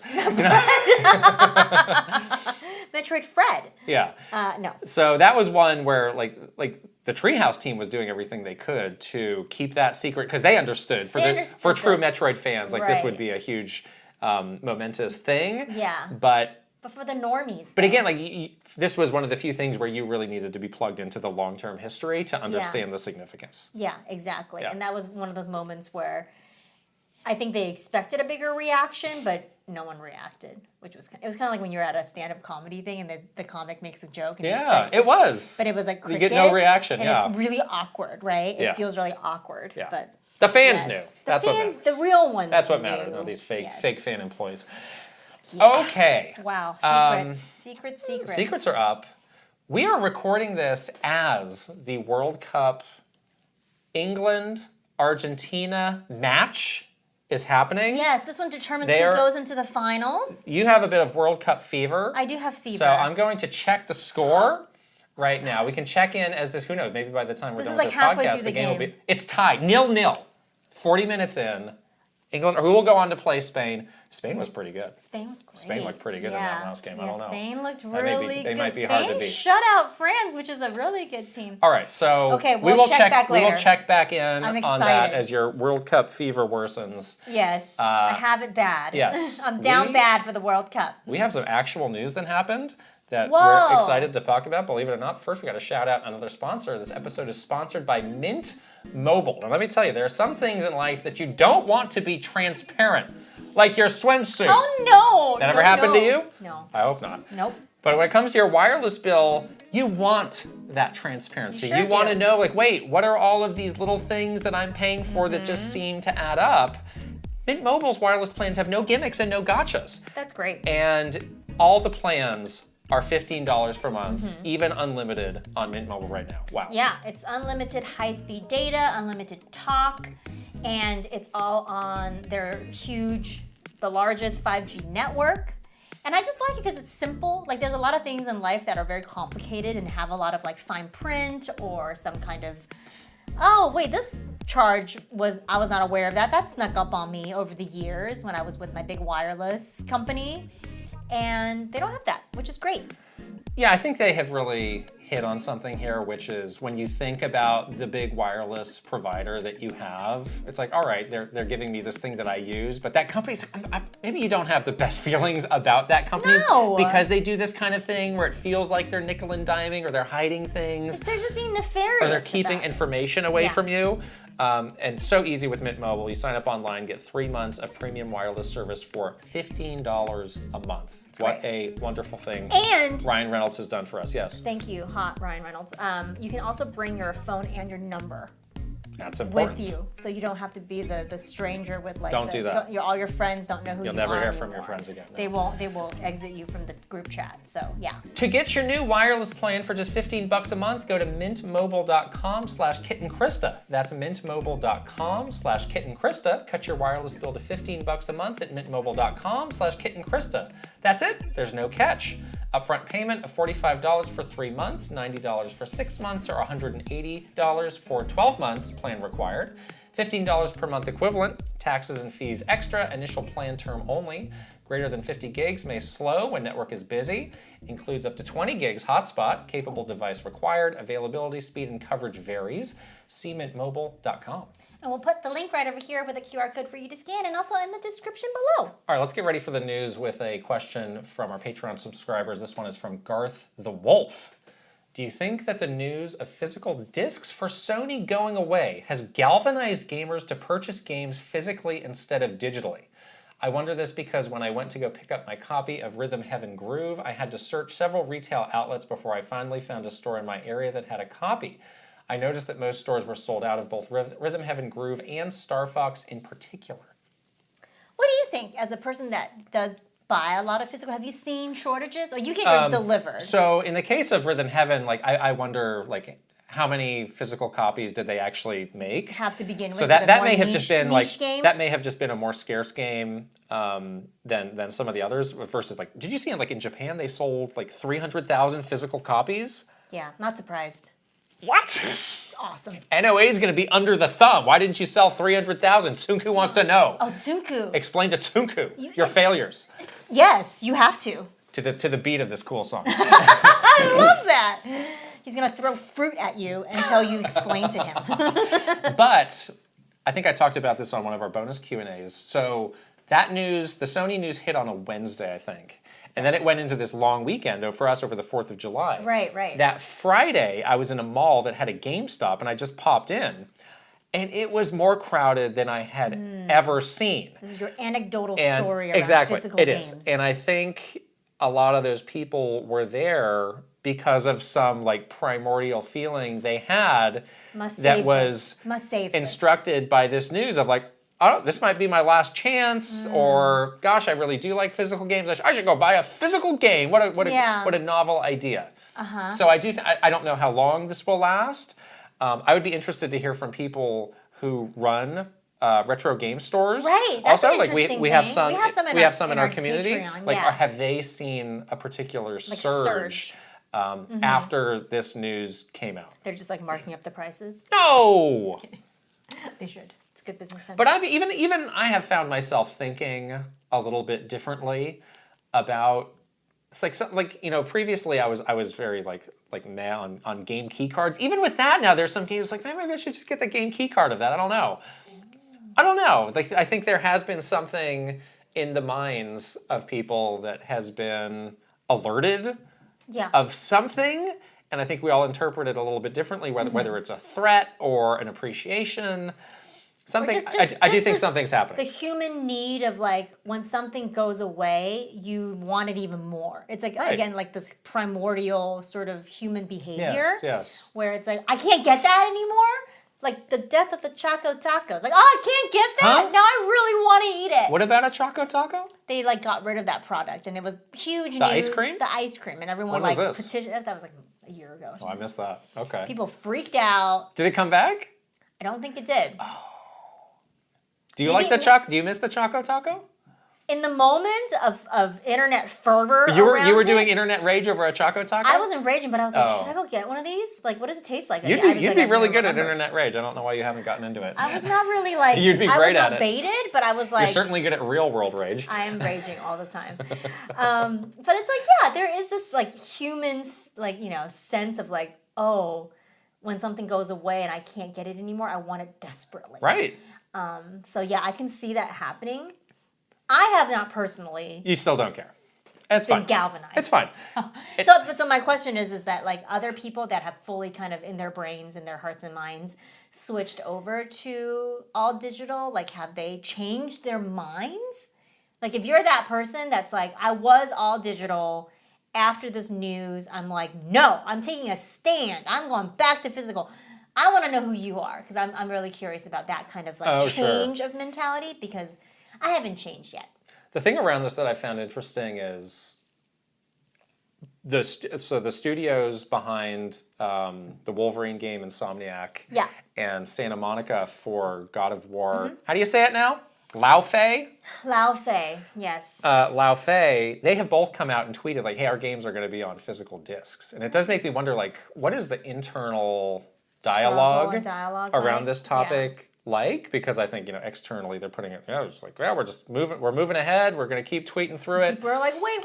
We have things to say too. I'm sure there are dissenting voices within the company and big debates around it of like, how can we still make it work? And I don't know, like that kind of like throws water on their point. If the studios are like, hey, get it on the disc, we got it on a disc. I don't know if that's exactly what they wanted. This is the studio's opportunity to make a collector's edition that's going to cost twice as much. I would do that. All right. That's the whole. That was the whole like solution to this. Is that Insomniac gave us 19 inches of Venom before. How much Wolverine can we handle? Wolverine ain't very big to begin with. We're moving on. Duskblood's network test info is out today. Oh, goody. We were on pins and needles saying, what about the Duskbloods? And now we found out. Okay, what do we know? So before they had said that this was happening this summer. So it is happening August 21st through August 23rd. There's a lot of words on this little thing. The way that this information is rolled out, I don't love it. It's terrible, yeah. The application period is July 22nd, which is next Wednesday. Okay. Through July 28th, which I think is hilarious that they think they're going to need like 6 days to fill up the application. Something that applications. won't actually fill up in 30 seconds. Play the next. You want to play the next FromSoft game? Sure. 7 a.m. Pacific time is when you can start. So Yes. get your alarm clock set for that. You have to have a Switch 2 and an active NSO membership. Mm-hmm. They don't say how you sign up, though. There's no like link. There's no right. You don't. Yeah. Is this something that Nintendo is managing? Is this something that FromSoft? Yeah, where do I go like, to where do I apply? act? Because the thing that I connect this to is that remember that they did that NSO play test that we didn't get into. Right. We tried, but within a second, Yeah, 1 that was second. completely full. So that actually is really valuable information of like, where do I actually go to sign up for this? Yeah, maybe they'll tell us later. They better, or else it's just going to be a mad scramble. Bumbling around Like to find the little link to apply. If it's 7 a.m. on July 22nd, that's the first time we see that link. That's not a good way to do this. Oh my gosh, they wouldn't do that, would they? That's I don't terrible. know. I don't know. That's so because lame. I don't think this is going to be like come one, come all. We'll take as many people. No, they're going to cap it. I think there's a specific number of people, and it's probably not that many. It says a network test involves using a pre-release version of the game to test performance prior to the commencement of service. We plan to conduct large-scale network load tests to check different technical aspects of the game's online systems. And they have gone on to say what the goals of the network test are, which is the game server load test, multiplayer test, and also game balance test. And in terms of what the gameplay is, it says the network test for the Duskbloods allows for up to 8 players to participate together in each of the multiplayer matches. While the game is still in development, we ask for your understanding that bugs may occur during gameplay. Did we know that it was up to 8 players before? Did we know? I didn't know that. I love that is just the finest of fine print on the fourth part of this post. This post that has like the worst, maybe like font ever. It's like so small and hard to read. Right. So you can apply next week, 22nd through the 28th. You will find out on August 7th. If you got selected. If you are selected. Okay. When we did the NSO test, I think I was told immediately that I was rejected. A loser? Yeah, okay. And then the network test is happening. It's like a Splatfest, or it's like a what were the test fires where there are specific times of these days: August 21st, 22nd, 23rd. Is that Gamescom? Does this overlap with Gamescom? We're gonna be playing this at Gamescom. That hotel internet better be good. Show floor internet. No. Are they going to have this at Gamescom for you to play? Probably not. No, not for the network test. Why would they want a network test there? In the finest of prints here, it says session dates and times may change or be canceled without notice. And then they do have a little Q&A. This is an important one. Can I post and stream videos and screenshots of the network test? Posting or streaming videos or screenshots of this in-development title is not allowed. Please note that the Nintendo Switch 2 capture button will be disabled. The C button? Thank you, and please understand. No, not the C button. That's not the C button. That's a different button. But it starts with a C. Your C button will remain untouched. But unused. What is your take? It's a lot of information. It's a lot to take in and try and figure out. Yeah. It is still happening in summer. Sure. That they're being true to that. This game is not coming out this year, is it? It's pretty late in summer, though. That's my takeaway, is when is this game actually coming out then? If they're just starting to network test now, and seems like it's a very not done What were we saying before? I think we were saying October kind of parallel with Switch Sports Resort would be a nice time for this to come out. But exactly. The other thing is, so they say, like, hey, you're all... Have this come out in November. Who cares? They say, hey, you're all under NDA, don't share anything about it. You have to do some sort of new reveal before this happens. Yeah, because people are going to play it and have to come away with some kind of opinion. It's well, the information is going to leak. And it's going to get out. Is going to leak. So even if you're not going to, even if you say you're like, I'm preventing you from taking a screenshot, like someone's going to capture this. Right. Whether they like it or not. So also, like, what does it mean that like your first impression of this game is just being dropped into some online playtest? So, I feel like they need to give us actually a substantial amount of information before this can start. I really feel like the marketing for this game has been done really oddly. It's been non-existent. Well, that too. But it's like the reveal during last April's Switch 2 event was really cool. Like, definitely felt like a big moment for this game, especially it being an exclusive for Switch 2. It felt like a big deal. And then nothing, right, for a long time. And then, of course, the disappointment of this latest Direct, which just gave us, look forward to the network test. It just feels so weird that there is not another even, piece of official information. Well, we do have a very close friend who worked on the launch of Elden Ring, who we've chatted with, and he told us, he's like, they're ultimate perfectionists, and the schedule is you're on their schedule, and if something's not ready to show or talk about, you're not gonna see it. But I agree with you. Like having the next sort of quote reveal, if they don't do anything from their side, the reveal is going to be leaked images from the network test. Yeah, that's not good.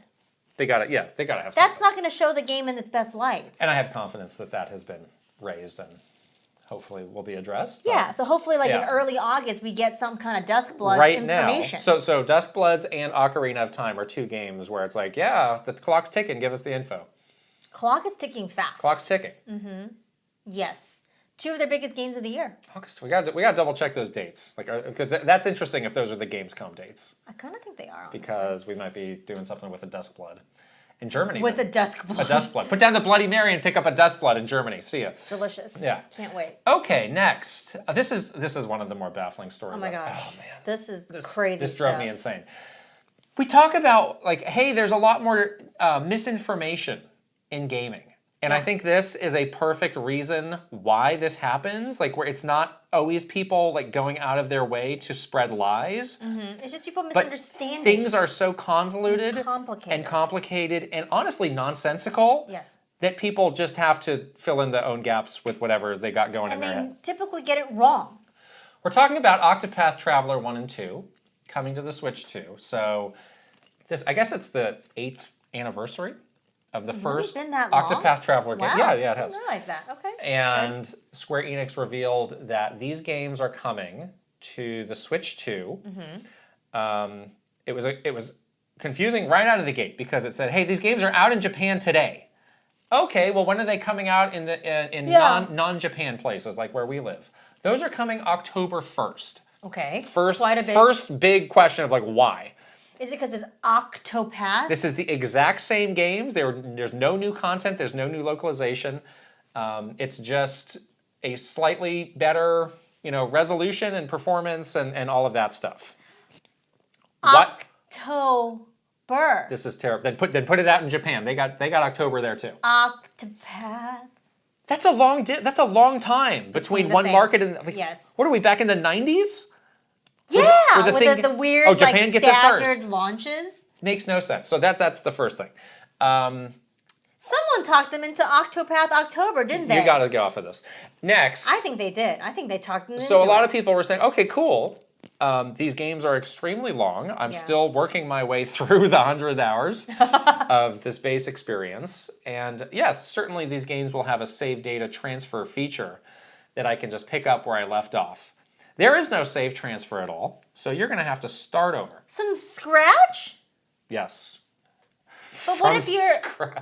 But what if you're Doesn't 30 matter. hours in? That's a big choice for you to make, isn't it? That's so sad. Is it that hard? Why can't they do that? Is it really that hard It's not. to transfer save data? No. Yes, you put it in the...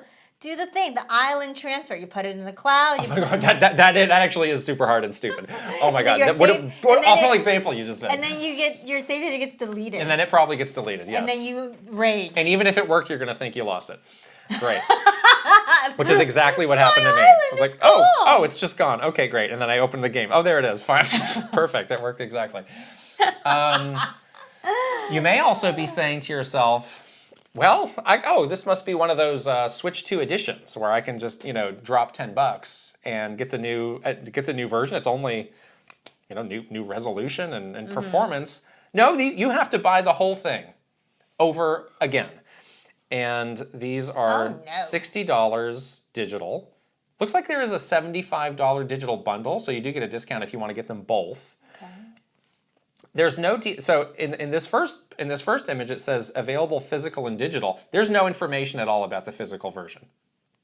Nothing. So I don't know how much that costs. I'm assuming all the Octopath games, all the Square Enix stuff has been a key card, so I'm assuming that's what it is. Yeah, it's got to be. But let's look at this. This is curious.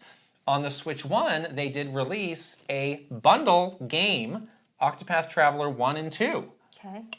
Why not do this? For the 2 for the price of 1. It's an 8-year-old game, like you just said. These games are on discount all the time. Weird. Now I gotta drop $60 if I want just one of those? That's weird. Give me a break.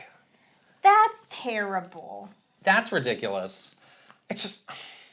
That doesn't make any sense at all. And none of this was the tweet that, look, go back up.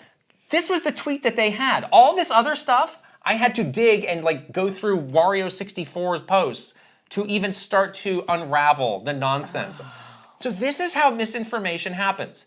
If you have this many, you need to, maybe you don't like these details, but people need to know. Yeah, that's messed up. If they were covering up important information, that is not good at all. This makes me never want to play this game.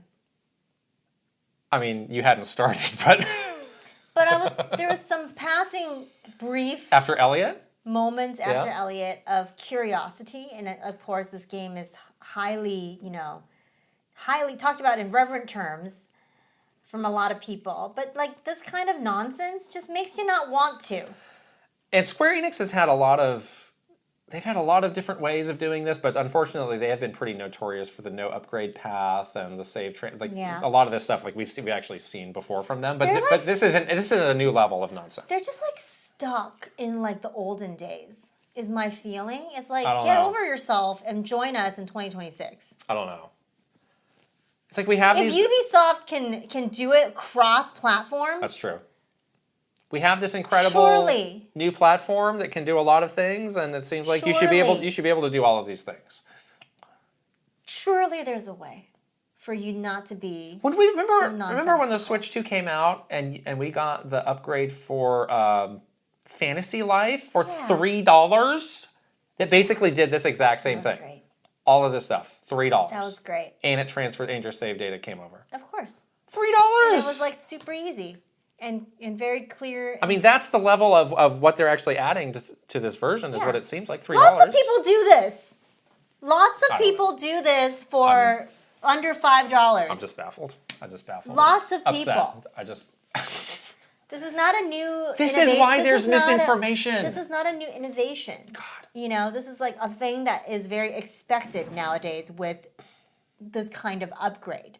It's almost like standard practice to do it the way that people have done it, which is you have a under $5 upgrade availability plus your stuff transfers. That's the basic thing. The now versus October in Japan. It's the 8th anniversary. What a great day to. It's the anniversary. Perfect day to release it. Man. October. Come on, man. Come on. Shoctopath Traveler. The new Assassin's Creed game is out. Black Flag I'm Recent. about to start. Have you started that? I'm starting this today. You're starting it today. I'm gonna start because I've been playing Delta. I'm very excited about this. I'm very hyped for this. Yes. This announcement. Maybe this is. I don't think they've put out new information, but in the first day, it sold 2 million copies. Dang, that's great. I was really surprised at that number. Were you surprised? Yeah. I was that's 2 million in a day? Lot. That's a lot, man. That's a lot.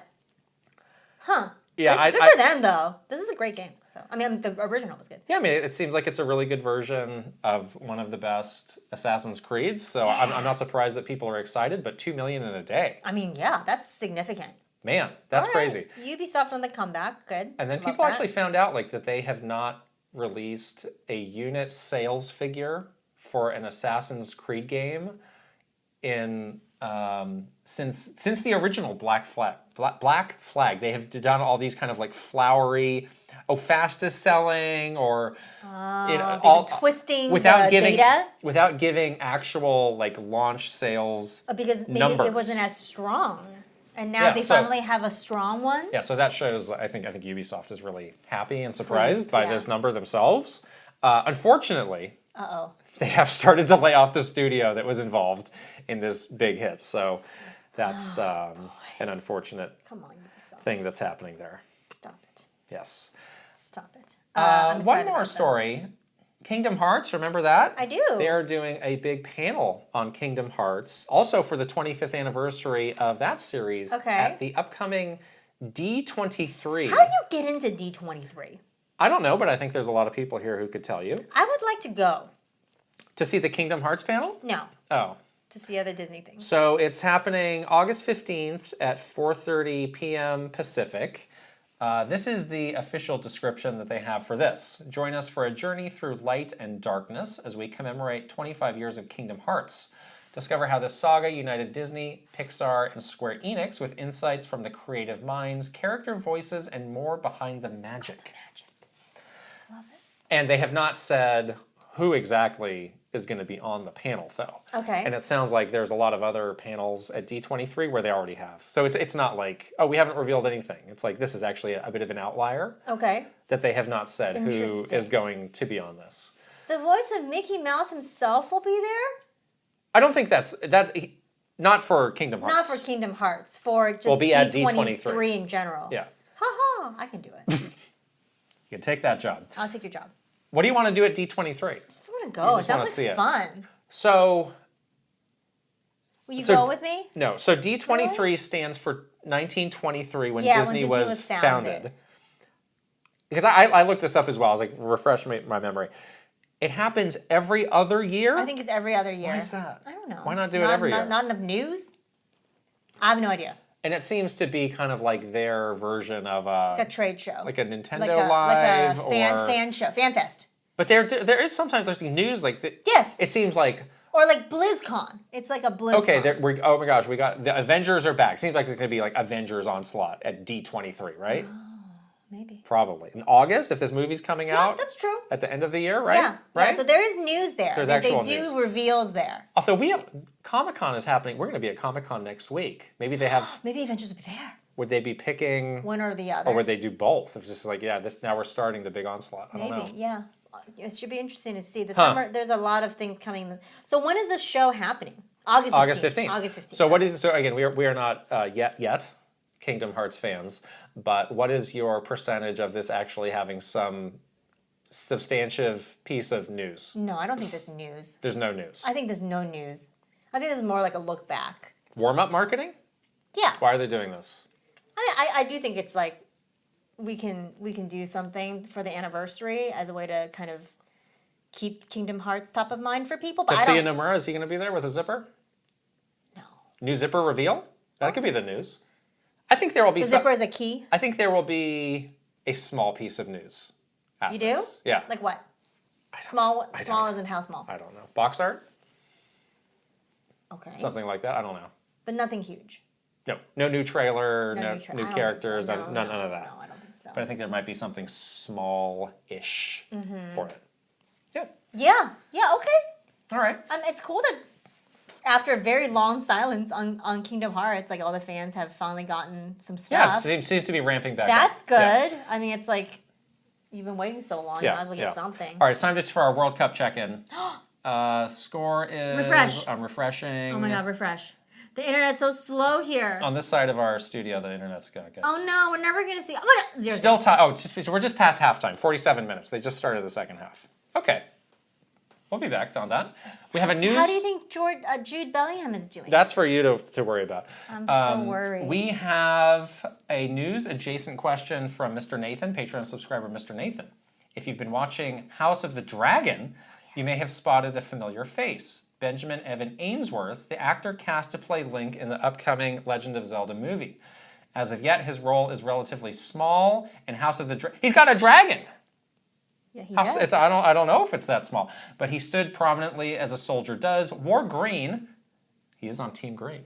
He's on Team Green. And had a couple lines. Did Benjamin in House of the Dragon change your perception of how he'd be as Link? He only had a couple lines, but it did make it easier to imagine Link speaking dialogue, hearing him speak in the show. House of the Dragon is a Game of the Thrones show, which we are both watching regularly. Yes, we both love... I think I'm probably a bigger Game of Thrones fan, but we both really like Game of Thrones. We've both been watching House of the Dragon. We've watched all the other seasons of House of the Dragon. We will be talking about a little spoiler stuff in this question. Spoiler for what? House of the Dragon.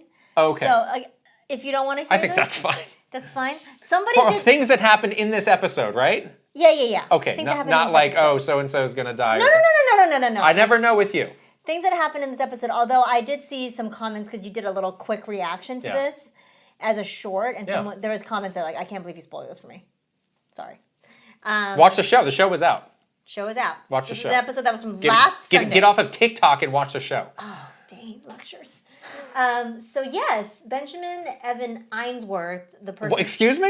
Is it Ainsworth? Ainsworth. Sorry, Benjamin. Ainsworth. Sorry, Benjamin. So he plays Darren Targaryen, which is a cool character in House of the Dragon, and we do get to see him acting.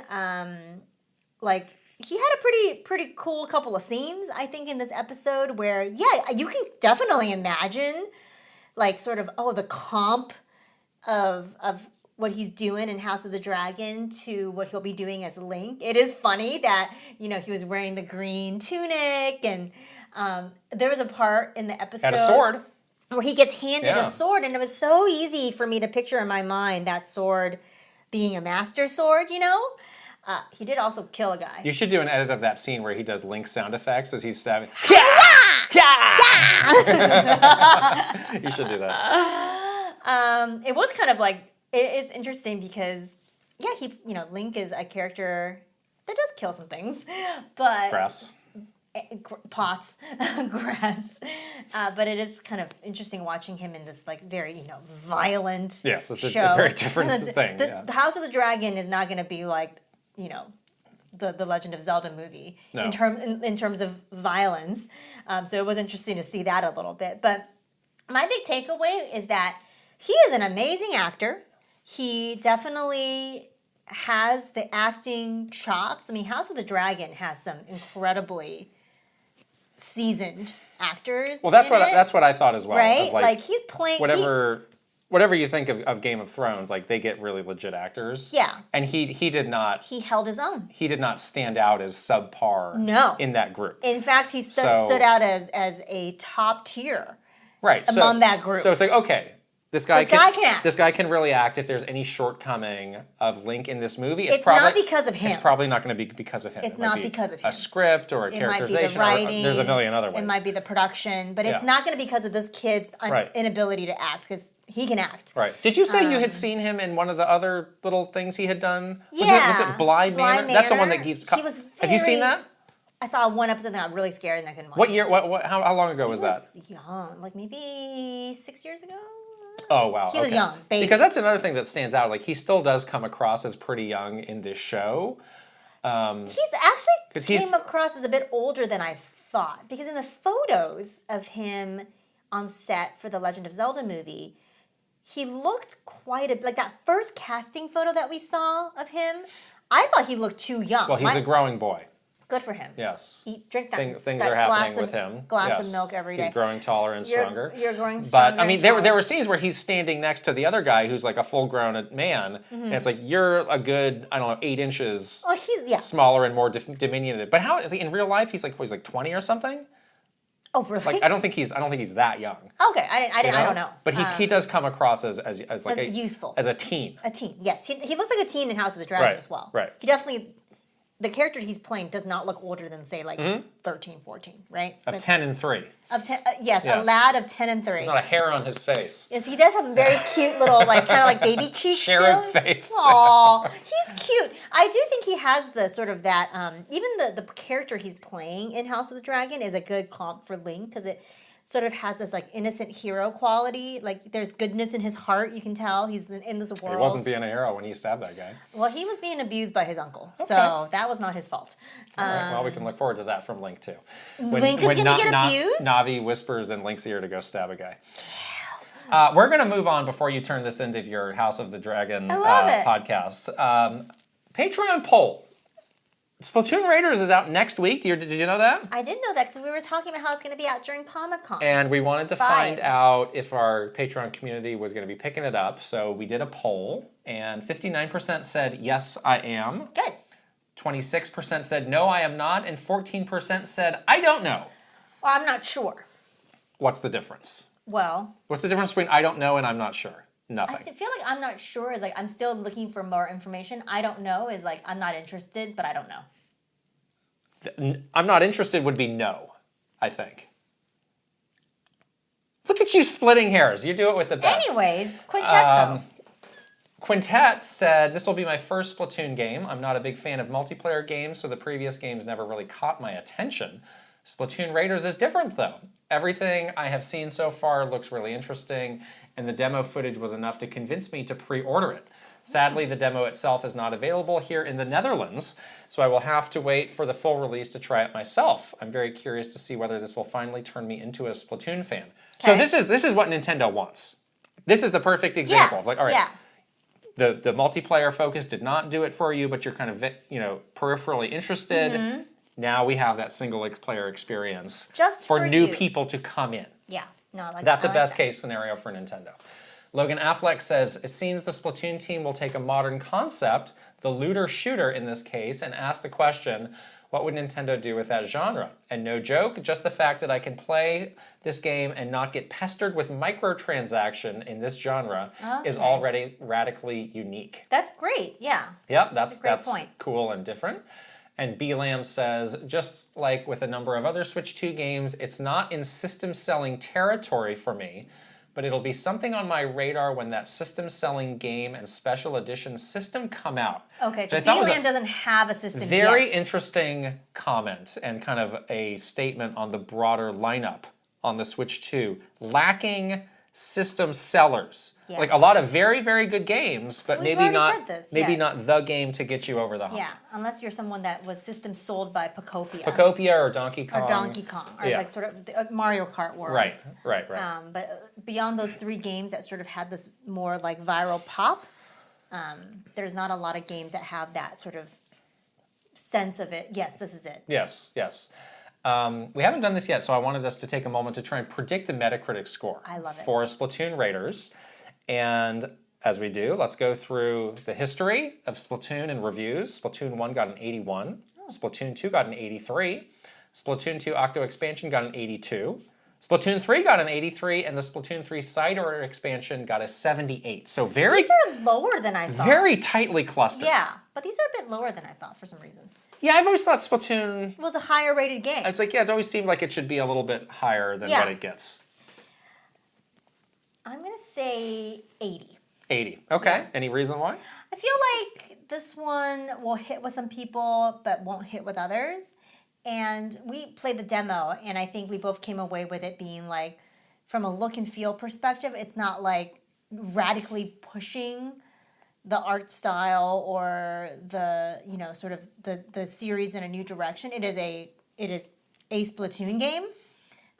But the gameplay itself was really fun. So I don't think it's like blow your socks off, 10 out of 10 in terms of like this is the new step for the series, but it is a really solid experience. I'm going to go with the number that represents the Switch 2, which is 78. Oh, 78. 78, yes. If in doubt, 78. Because I just have this question that I've wondered ever since we found this out, which is why is this not a full price game? What is not in this game that is driving it to be not full price? And also, with Splatoon games, they have all this long tail of support, and it's like, is there any additional stuff that's going to be added to this game? We don't know. These reviewers aren't going to know. Maybe there will be all these quests that get added later on. They don't have that as part of their reviews, so I'm leaning towards it being 78. And they're saying it's a single player experience, but I think a lot of people are going to be playing it online in groups. Right, they want to play that multiplayer looter shooter experience. And is it a game where it's just like, oh, okay, we played through to the conclusion and we're done? And like with a lot of those games, it's like, all right, now the post game begins, and that's where things really get interesting. So what is the post game? For Splatoon Raiders? We don't know. Also, like, is there any long term support for it at all? That's what I mean. Yes. Yeah. Okay. Right. There. Okay. Let's move on to the games we are playing. Rhythm Heaven Grew. Are you finished with this yet? Or? Almost. I made it to the flip side. What is that? It's just more mini games. There's some. Is that the same thing as you were talking about last week, where it's the same games but with a different wrinkle? This is even more wrinkled. Oh. So there are sort of like second versions of mini games that you may have played. But it literally is like you click a button and the screen flips. Oh, and it's like I'm not at this yet. Yeah, it's a whole new thing. And it has like all the little things on the side. Like the extras are different as well. You can do some different things. Like what? Like there's one where you have to do this thing where it's like a game show and you have to get different levels by testing your rhythm. It was actually kind of hard. Oh wow. So it kind of unlocked new little extras. Okay. And not only are there sort of second or third versions of mini games that you've played, but there also is new mini games as well, and they're very difficult. They're significantly harder. Significantly Okay, I didn't harder. even know that this Yeah. was here. Okay. I know, it was a surprise. So I'm on like remix or like the 11th row now of stuff. Jeez. And it's getting pretty tough. Like there's one where I'm having a really hard time getting that gold medal. And that there's this one part in it where it's like brutally hard. And I can't find the beat. Oh no. The rhythm didn't get me. Oh. So I'm having a hard time with that one. I was like, this is a very odd thing that you're doing here where you basically are asking the player after they have been so used to the certain beat that you're on a downbeat now. Oh. All of a sudden. Huh. And I can't figure out, and it's one of those like delayed things where I'm like, I can't figure out where I start to count because the downbeat is in such a weird place. But anyways, some of them are also like from or like updated versions from previous rhythm heaven games, like the karate guy that used to punch the pots. Yeah. Now he's catching sticks. Oh, the reflex game? Yeah. Have you ever done that in real life? No. I kind of want to do that, where it's like you just stand ready and it drops these sticks and you have to catch them all before they fall down. That's what this is. Yeah.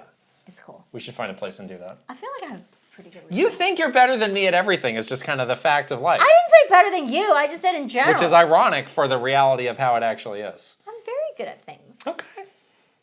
I'm very Rhythm heaven, though. I'm very good at rhythm heaven. You probably are, yes. I am now on that kind of second wave of takes on those games. Okay. And I'm kind of slowly making my way through that. I really like some of the ones kind of near the end. Like there was that one about the letter A that just had all these like stock footage of dudes in man buns sipping images. tea. Yes. Wasn't there a Giga Chad in that one? There were many Giga Chad type people. Did you get to the one with the pudding yet? The robot? Yes, I did that thought one. about you because you really like Japanese pudding. I like that one a lot. You have the jiggly hand. Right. Ooh. Right. The right. pudding. I mean, I still continue to feel like these games, like they kind of work or don't work based on the tutorial they give you. Yeah. Of like, do they really equip you for what you're going to do? Because there's also one near the end that I didn't love, which was the samurai with the spirits who come at you. Oh, you have to listen to the song. I remember that one being... The beat of the drum is what you do it to. Yeah, I didn't get it until I heard the song. Again, it was like... I didn't feel super prepared for that one based on the very long tutorial that they made you do. You have to do that again on the flip side. I'm sure you do. But it has a great ending that I really loved. Okay. I won't spoil it for you. I've also kind of started to go like left on that main screen, and I found the RPG. Have you done the RPG mode much? Yeah, I did that a little bit. I don't like it too much. Why not? I don't know, it's kind of boring. I didn't get super far, but like, why not? It's kind of boring. Do you get like different spells and stuff? I haven't gotten that far. Oh. I kind of bailed out. I think it's a cool idea. It is. I'm not far at all. It did give me this strange warning when I started it. They're like, we're not sure this mode is going to work with your TV. Oh. Ooh. And they said, but feel free to try it on another TV. It's like, yeah, I've just got TVs lying around left and right. Yes, you have the 10 TVs in your house. And I did it, and it seemed to be okay, but I don't know. Like they repeat that. They tell you that a lot in this game, and it kind of puts a seed of doubt in your mind of like, do I suck, or is it the TV, or what? No, you if suck. you want to play it on a TV. So I know you do it all on handheld, so it does kind of eliminates that problem. But that is an interesting this game thing. is best meant for handheld. I'd say. And then I haven't had a chance to. We're actually tomorrow. We're going to record a video with this. The multiplayer. I just kind of opened that mode up for the first time. There are so many multiplayer rhythm games in here. I was blown away by how many. Yeah, we're gonna try some. Like, oh, that's a huge piece of the game that you might not even know existed if you open that up. I know, right? I'm so curious about this because I haven't tried those yet, but I've unlocked a whole bunch. Okay, because I was like, oh, there might be like 5 or 6, but there was probably like, I don't know, 15 or 20 or something. Yeah, like, there's a lot. Geez. They're not holding back on the number of games because there's a lot of content in this game. Again, then you flip it over to the other side and there's a whole other thing. You know, it's like, wow, this is like, it just keeps going. It's great. Yeah, okay. So I'll continue to keep plugging away at that. I also checked out this game that I got. This is a PC game that I got a code for a couple months ago. I think it came out in maybe like March or April. It's called Titanium Court. Some of the conversations I have, a lot of people are like, yeah, you should check that game out. There's a lot more to it than you would think.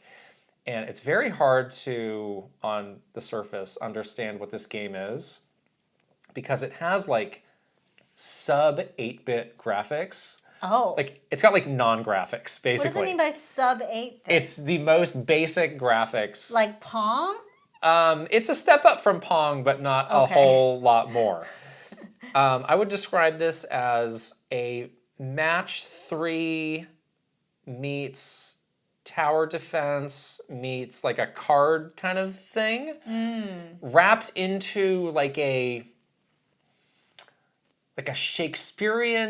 modern Shakespearean comedy story. I really am having my hard time wrapping my head around this. I'm going to do a terrible job. This is one that you probably need to experience to properly grasp. Well, we'll run the trailer here. But kind of the core gameplay is like you have this battlefield that you're on, and you have like your castle, and there are all these other enemy castles. And you try to do a match 3 to get rid of the castles, or if you match like 3 trees, you get, now you're gathering wood, this resource of wood. And you have a certain number of moves that you can do before it switches over to a new phase where whatever castles are left will release enemies. Okay. And you use the resources that you have gathered during the match 3 part to release an army, or there are other types of units that you can make. It's like, oh, this guy's going to go break rocks and gather like a quarry gather supplies for your next run.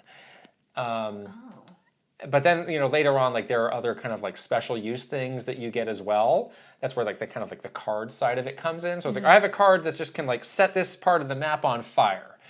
So it's a really unique loop to it, and like one that I haven't necessarily seen before, of like a match 3 transitioning into this strategy thing idea, which is really cool. I kind of like that idea. It's neat, but it's all wrapped in this kind of, like I said, like an absurdist modern Shakespearean comedy where like you're in the castle, but everybody's just laughing and they're all sloshing glasses of wine around, and they're talking in a very modern way. It's super hard to describe. So I would just say, if you're interested, maybe just pick it up or watch some dedicated videos of it just to get a better feel for it. And don't let the non-graphics throw you off. I can't wait. This is one. Now I have this on my list of like, oh, is this ever going to be in an indie world to come to It sounds Switch? So incredibly unique and different. Yeah, I would be surprised if it didn't. Yeah. You may recall back when we did our Toronto vlog. Yes. I picked up Mario Hoops 3-on-3 for hold up still? the DS, and I had never played that game before, but I'd heard good things. Oh, you never played it before? No. Oh, I thought you did. No. Oh, how funny. I'd never played it, so I recently picked it up and I gave it a go. This game is awesome. Really? I was so impressed with this game. So is it all touch screen? Touch controls? The controls were really what hooked me in. So yeah, you kind of hold the DS. This is original DS. This game's actually made by Square Enix, which is interesting. Awesome. Yeah. So you hold it, like this, and then you're able to use the control pad like this. But almost everything else you're doing is on the stylus. Yeah. So you actually tap the stylus to dribble the ball. Oh, just keep tapping. Yeah, keep tapping. And you can tap it faster, and the character will run faster. Okay. There's also like these coin blocks on the ground that you can run over, and you dribble, and you get coins. Dribble on them. So you want to get all the coins, because the coins feed, when you make a basket, the coins feed into your score. Like the points or whatever? And it's like, in normal basketball, a hoop is like 2 points. It's like, I don't know, you might get like a 30. Unless you hit you might get a 30 point. 30. Hit. If you load up with coins or something like that. Curry, you're hitting threes. Do you flick to shoot? Yeah, you flick up to shoot, you flick to the sides to pass to other characters, and then all the characters... Can you dunk? Yes. Oh. All the characters have also like a unique special shot. Yeah, kind of like tennis, right? So for Mario, you have to tap the points of the letter M on the screen. And when they first told me, I was like, this is so specific, and that's a lot of points. It's not going to work. I have never had it not work. Oh, it didn't fail. Okay. Where you can do this. You gotta go fast. Yeah. But they have so it's definitely like a more fantastical take on basketball. Of course. But these controls are really fun, like very tactile. But they also like do have some really interesting understandings of the game that like some other games don't. So like, for example, if we were playing together and I was just dribbling, you could just take the ball away from me because it's like right here in your face. In this game, like it actually is like a lot about positioning of like, okay, now you're gonna turn your body. You're gonna tap and turn this way, so I'm actually not facing you because the other character can try and steal the ball and all of this stuff. So it's like, okay, that's actually like a really cool implementation that you don't see in these type of games. Normally you're just like, walking towards you and I'm gonna dunk. Yeah. And this is like, oh, How do you dunk? You just get close enough and you do a shot and you'll do a dunk. Okay, cool. And there's a lot of characters and they're all like rated on like, all around or power or speed or stuff like that. Yeah. And you have to build your team of 3. I'm just playing it single player. The AI seemed a little dumb, which is kind of a shame. Can you put it on like a hard mode to make it harder? I think it probably gets a lot harder the deeper you go. Okay. But it's like, boy, if they had a modern version of this that like we could play or that you could play online, but it's like, we don't really have touch. Like you could not translate this control scheme. No, you can do motion. You need the touching. You can dribble with the Joy-Con and then... I played Switch Sports Basketball. It was bad. Awful. Yeah, that's unfortunate. Yeah, so it's like this is a really cool idea. This is kind of lost to time. It's a shame because this is really unique and really cool. Feels good. It probably feels very natural. Yeah, it's great. The controls. It's great. I loved it. I finally also did finish after I finished Adventures of Elliot. I was like, I'm not quite ready to start Deltarune. I did go back to Spyro Ripto's Revenge as part of that trilogy remake that I got. And this is the second game on there. And I finished it, and it was not super long. I really liked it a lot, and I do want to, when I have time, go back and experience some of those other ones. It sounds like maybe the first one is the next one that I might want to play. Yeah. Some people were pointing out, like, the third one is where things started to get maybe a little bit bloated, and there's some stuff that you can kind of take or leave. Because you started with the second one.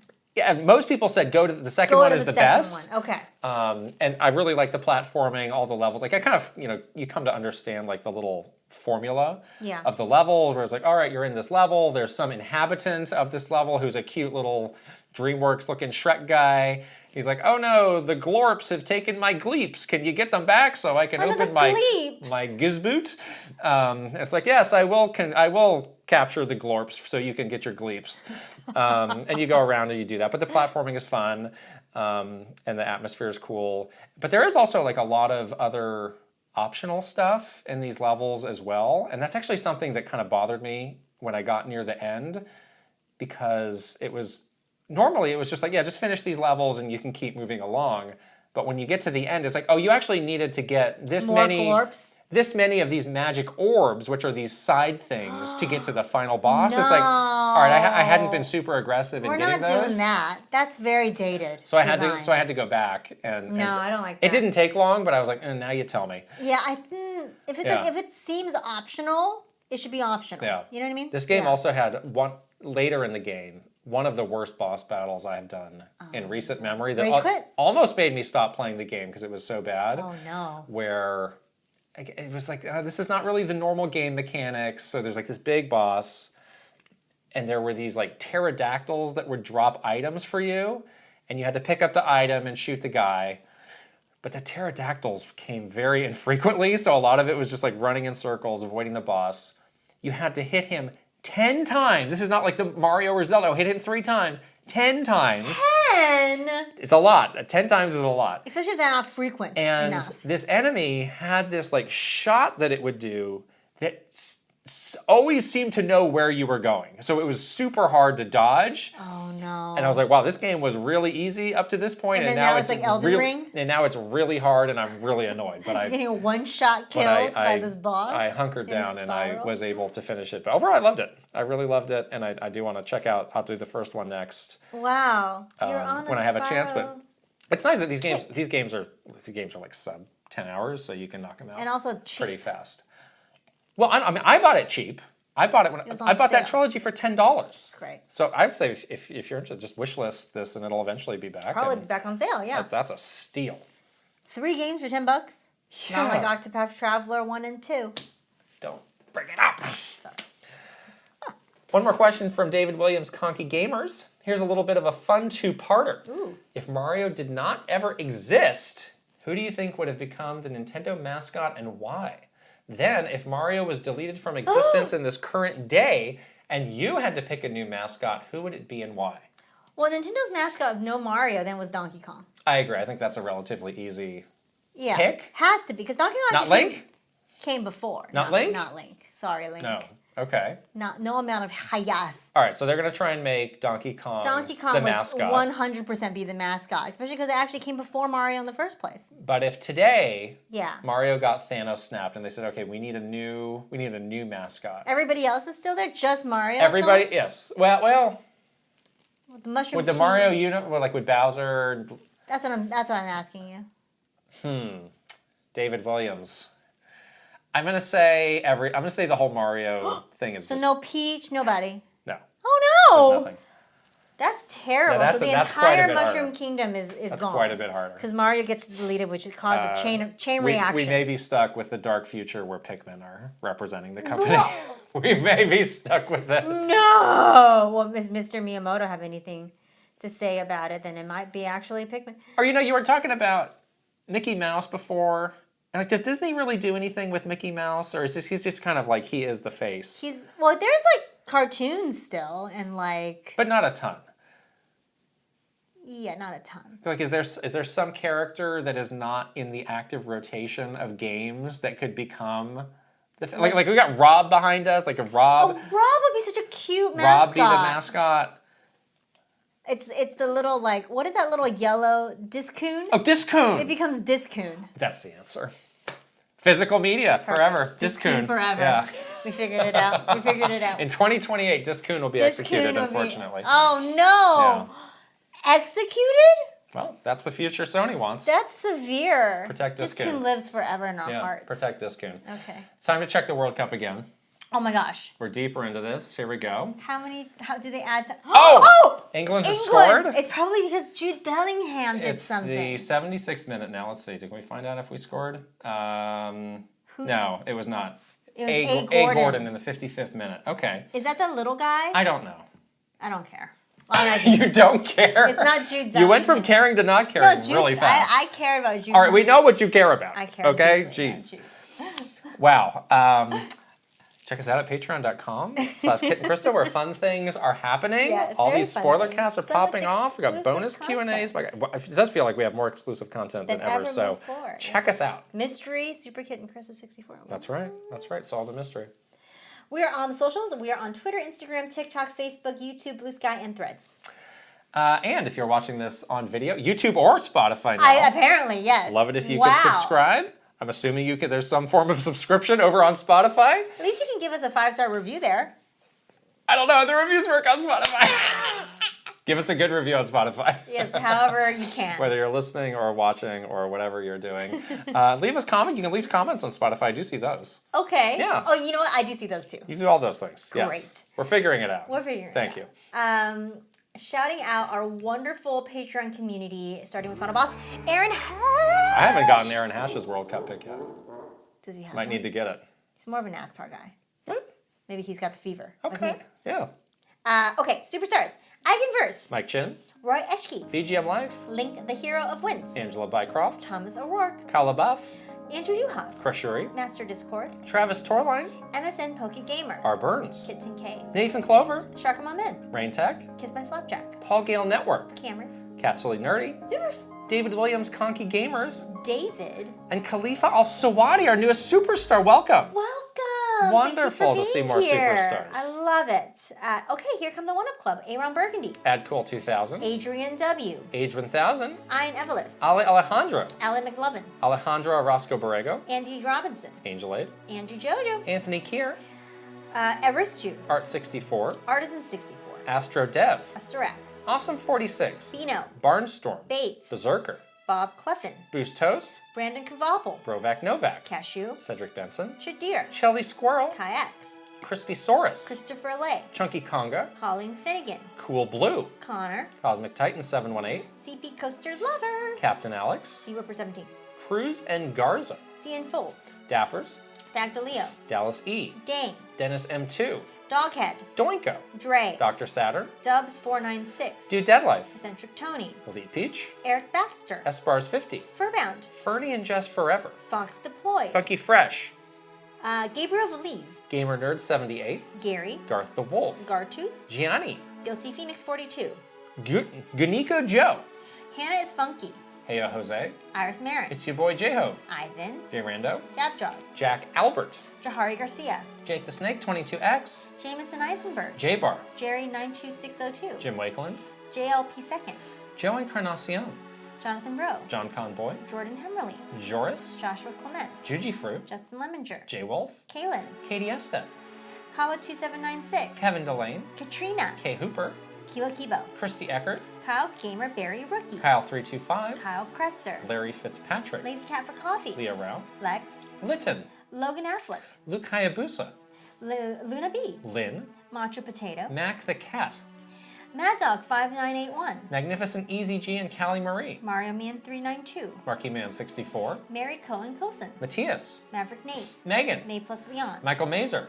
Michael Wan. Mikey Macaroni. Mr. Brian 07. Motomania. Mr. Andy Pond. Mr. Beans and Dip. Mr. Bendu 101. Mr. Underscore. My Tran. Nasir. Naife. Nigbia Reeves. Nimbendo 64. Ninja 11. Ninja Black Belt. Nova Roo. One of a Kind. Pangy. Patrice Millette. Pave the Way. Peach Booty. Firemark. Prince. Nope. Prime Factor. Prince Charles. PS Switch. Punky. Quintet. Reckless Thomas. Rob N. Rob O. Rob Y. Robbie DLC. Romsky 113. Rocks. Ryan Haas. Ryanetta. Solskin 20XX. Scott Seward. Sebastiano Garase. Sharif Jackson. Shinryu. Shiny Elizabeth. Slowbro. Shump. Snozzle. Spacey Poo. Spicy Munchkin. Star Fox Jubilation. Stuart Bradley. Swan Bao. Pseudopriest. Sweet Tack. 216 Productions. Tales of Link. Talica. Tamara rhymes with hammer. Tanuki Dragon. Tay 120 and 64. Tamer rhymes with Hamer. Teal Fox 64. The Kagers. The Quiet One. Thomas Alvarez. Three Rivers. Tor Cheeks. Totally Joe Ed. Totomaru. Trajowie. Trevor Collins. Tokes Puppy Bear. Tuscoop. Ty Bear the Bear. Tyler Geis. Victor MK. Vig Mictor. Vinny O Games. Viridian. Virtual Bot. Waffles. WG Grizzy. Wicked Davy. William George. Yummy. YJ Choi. Zach. Zelgarath. Zapatty. Zero Link. Oh no. And Zubair Fentas, our newest anchor member of the One Up Club. Zubair Fentas. The all-important anchor. That's a great anchor. Wow. I love it. Wow. The great name. I love it. We have I love 5 people with Z. It's a Zed. lot of Z names. Wow, I'm impressed. Yeah. Wow, look at that. One more refresh. By the minute. 81st minute, still 1-0. Can either of these teams beat Spain? Wait a second. What? But if Argentina loses, we won't see Lionel Messi with a baby. No. The incredible photo that I explained to you and blew your mind with. And then I saw the baby in the bathtub. There's still time. There's still 10 minutes or so. They might add some time. They usually do. That's how it works. Argentina's so good too. All right. Well, we're going to go watch the end of this game. Oh my gosh. Wow. How exciting. All right. Talk to you guys later. Bye. Bye.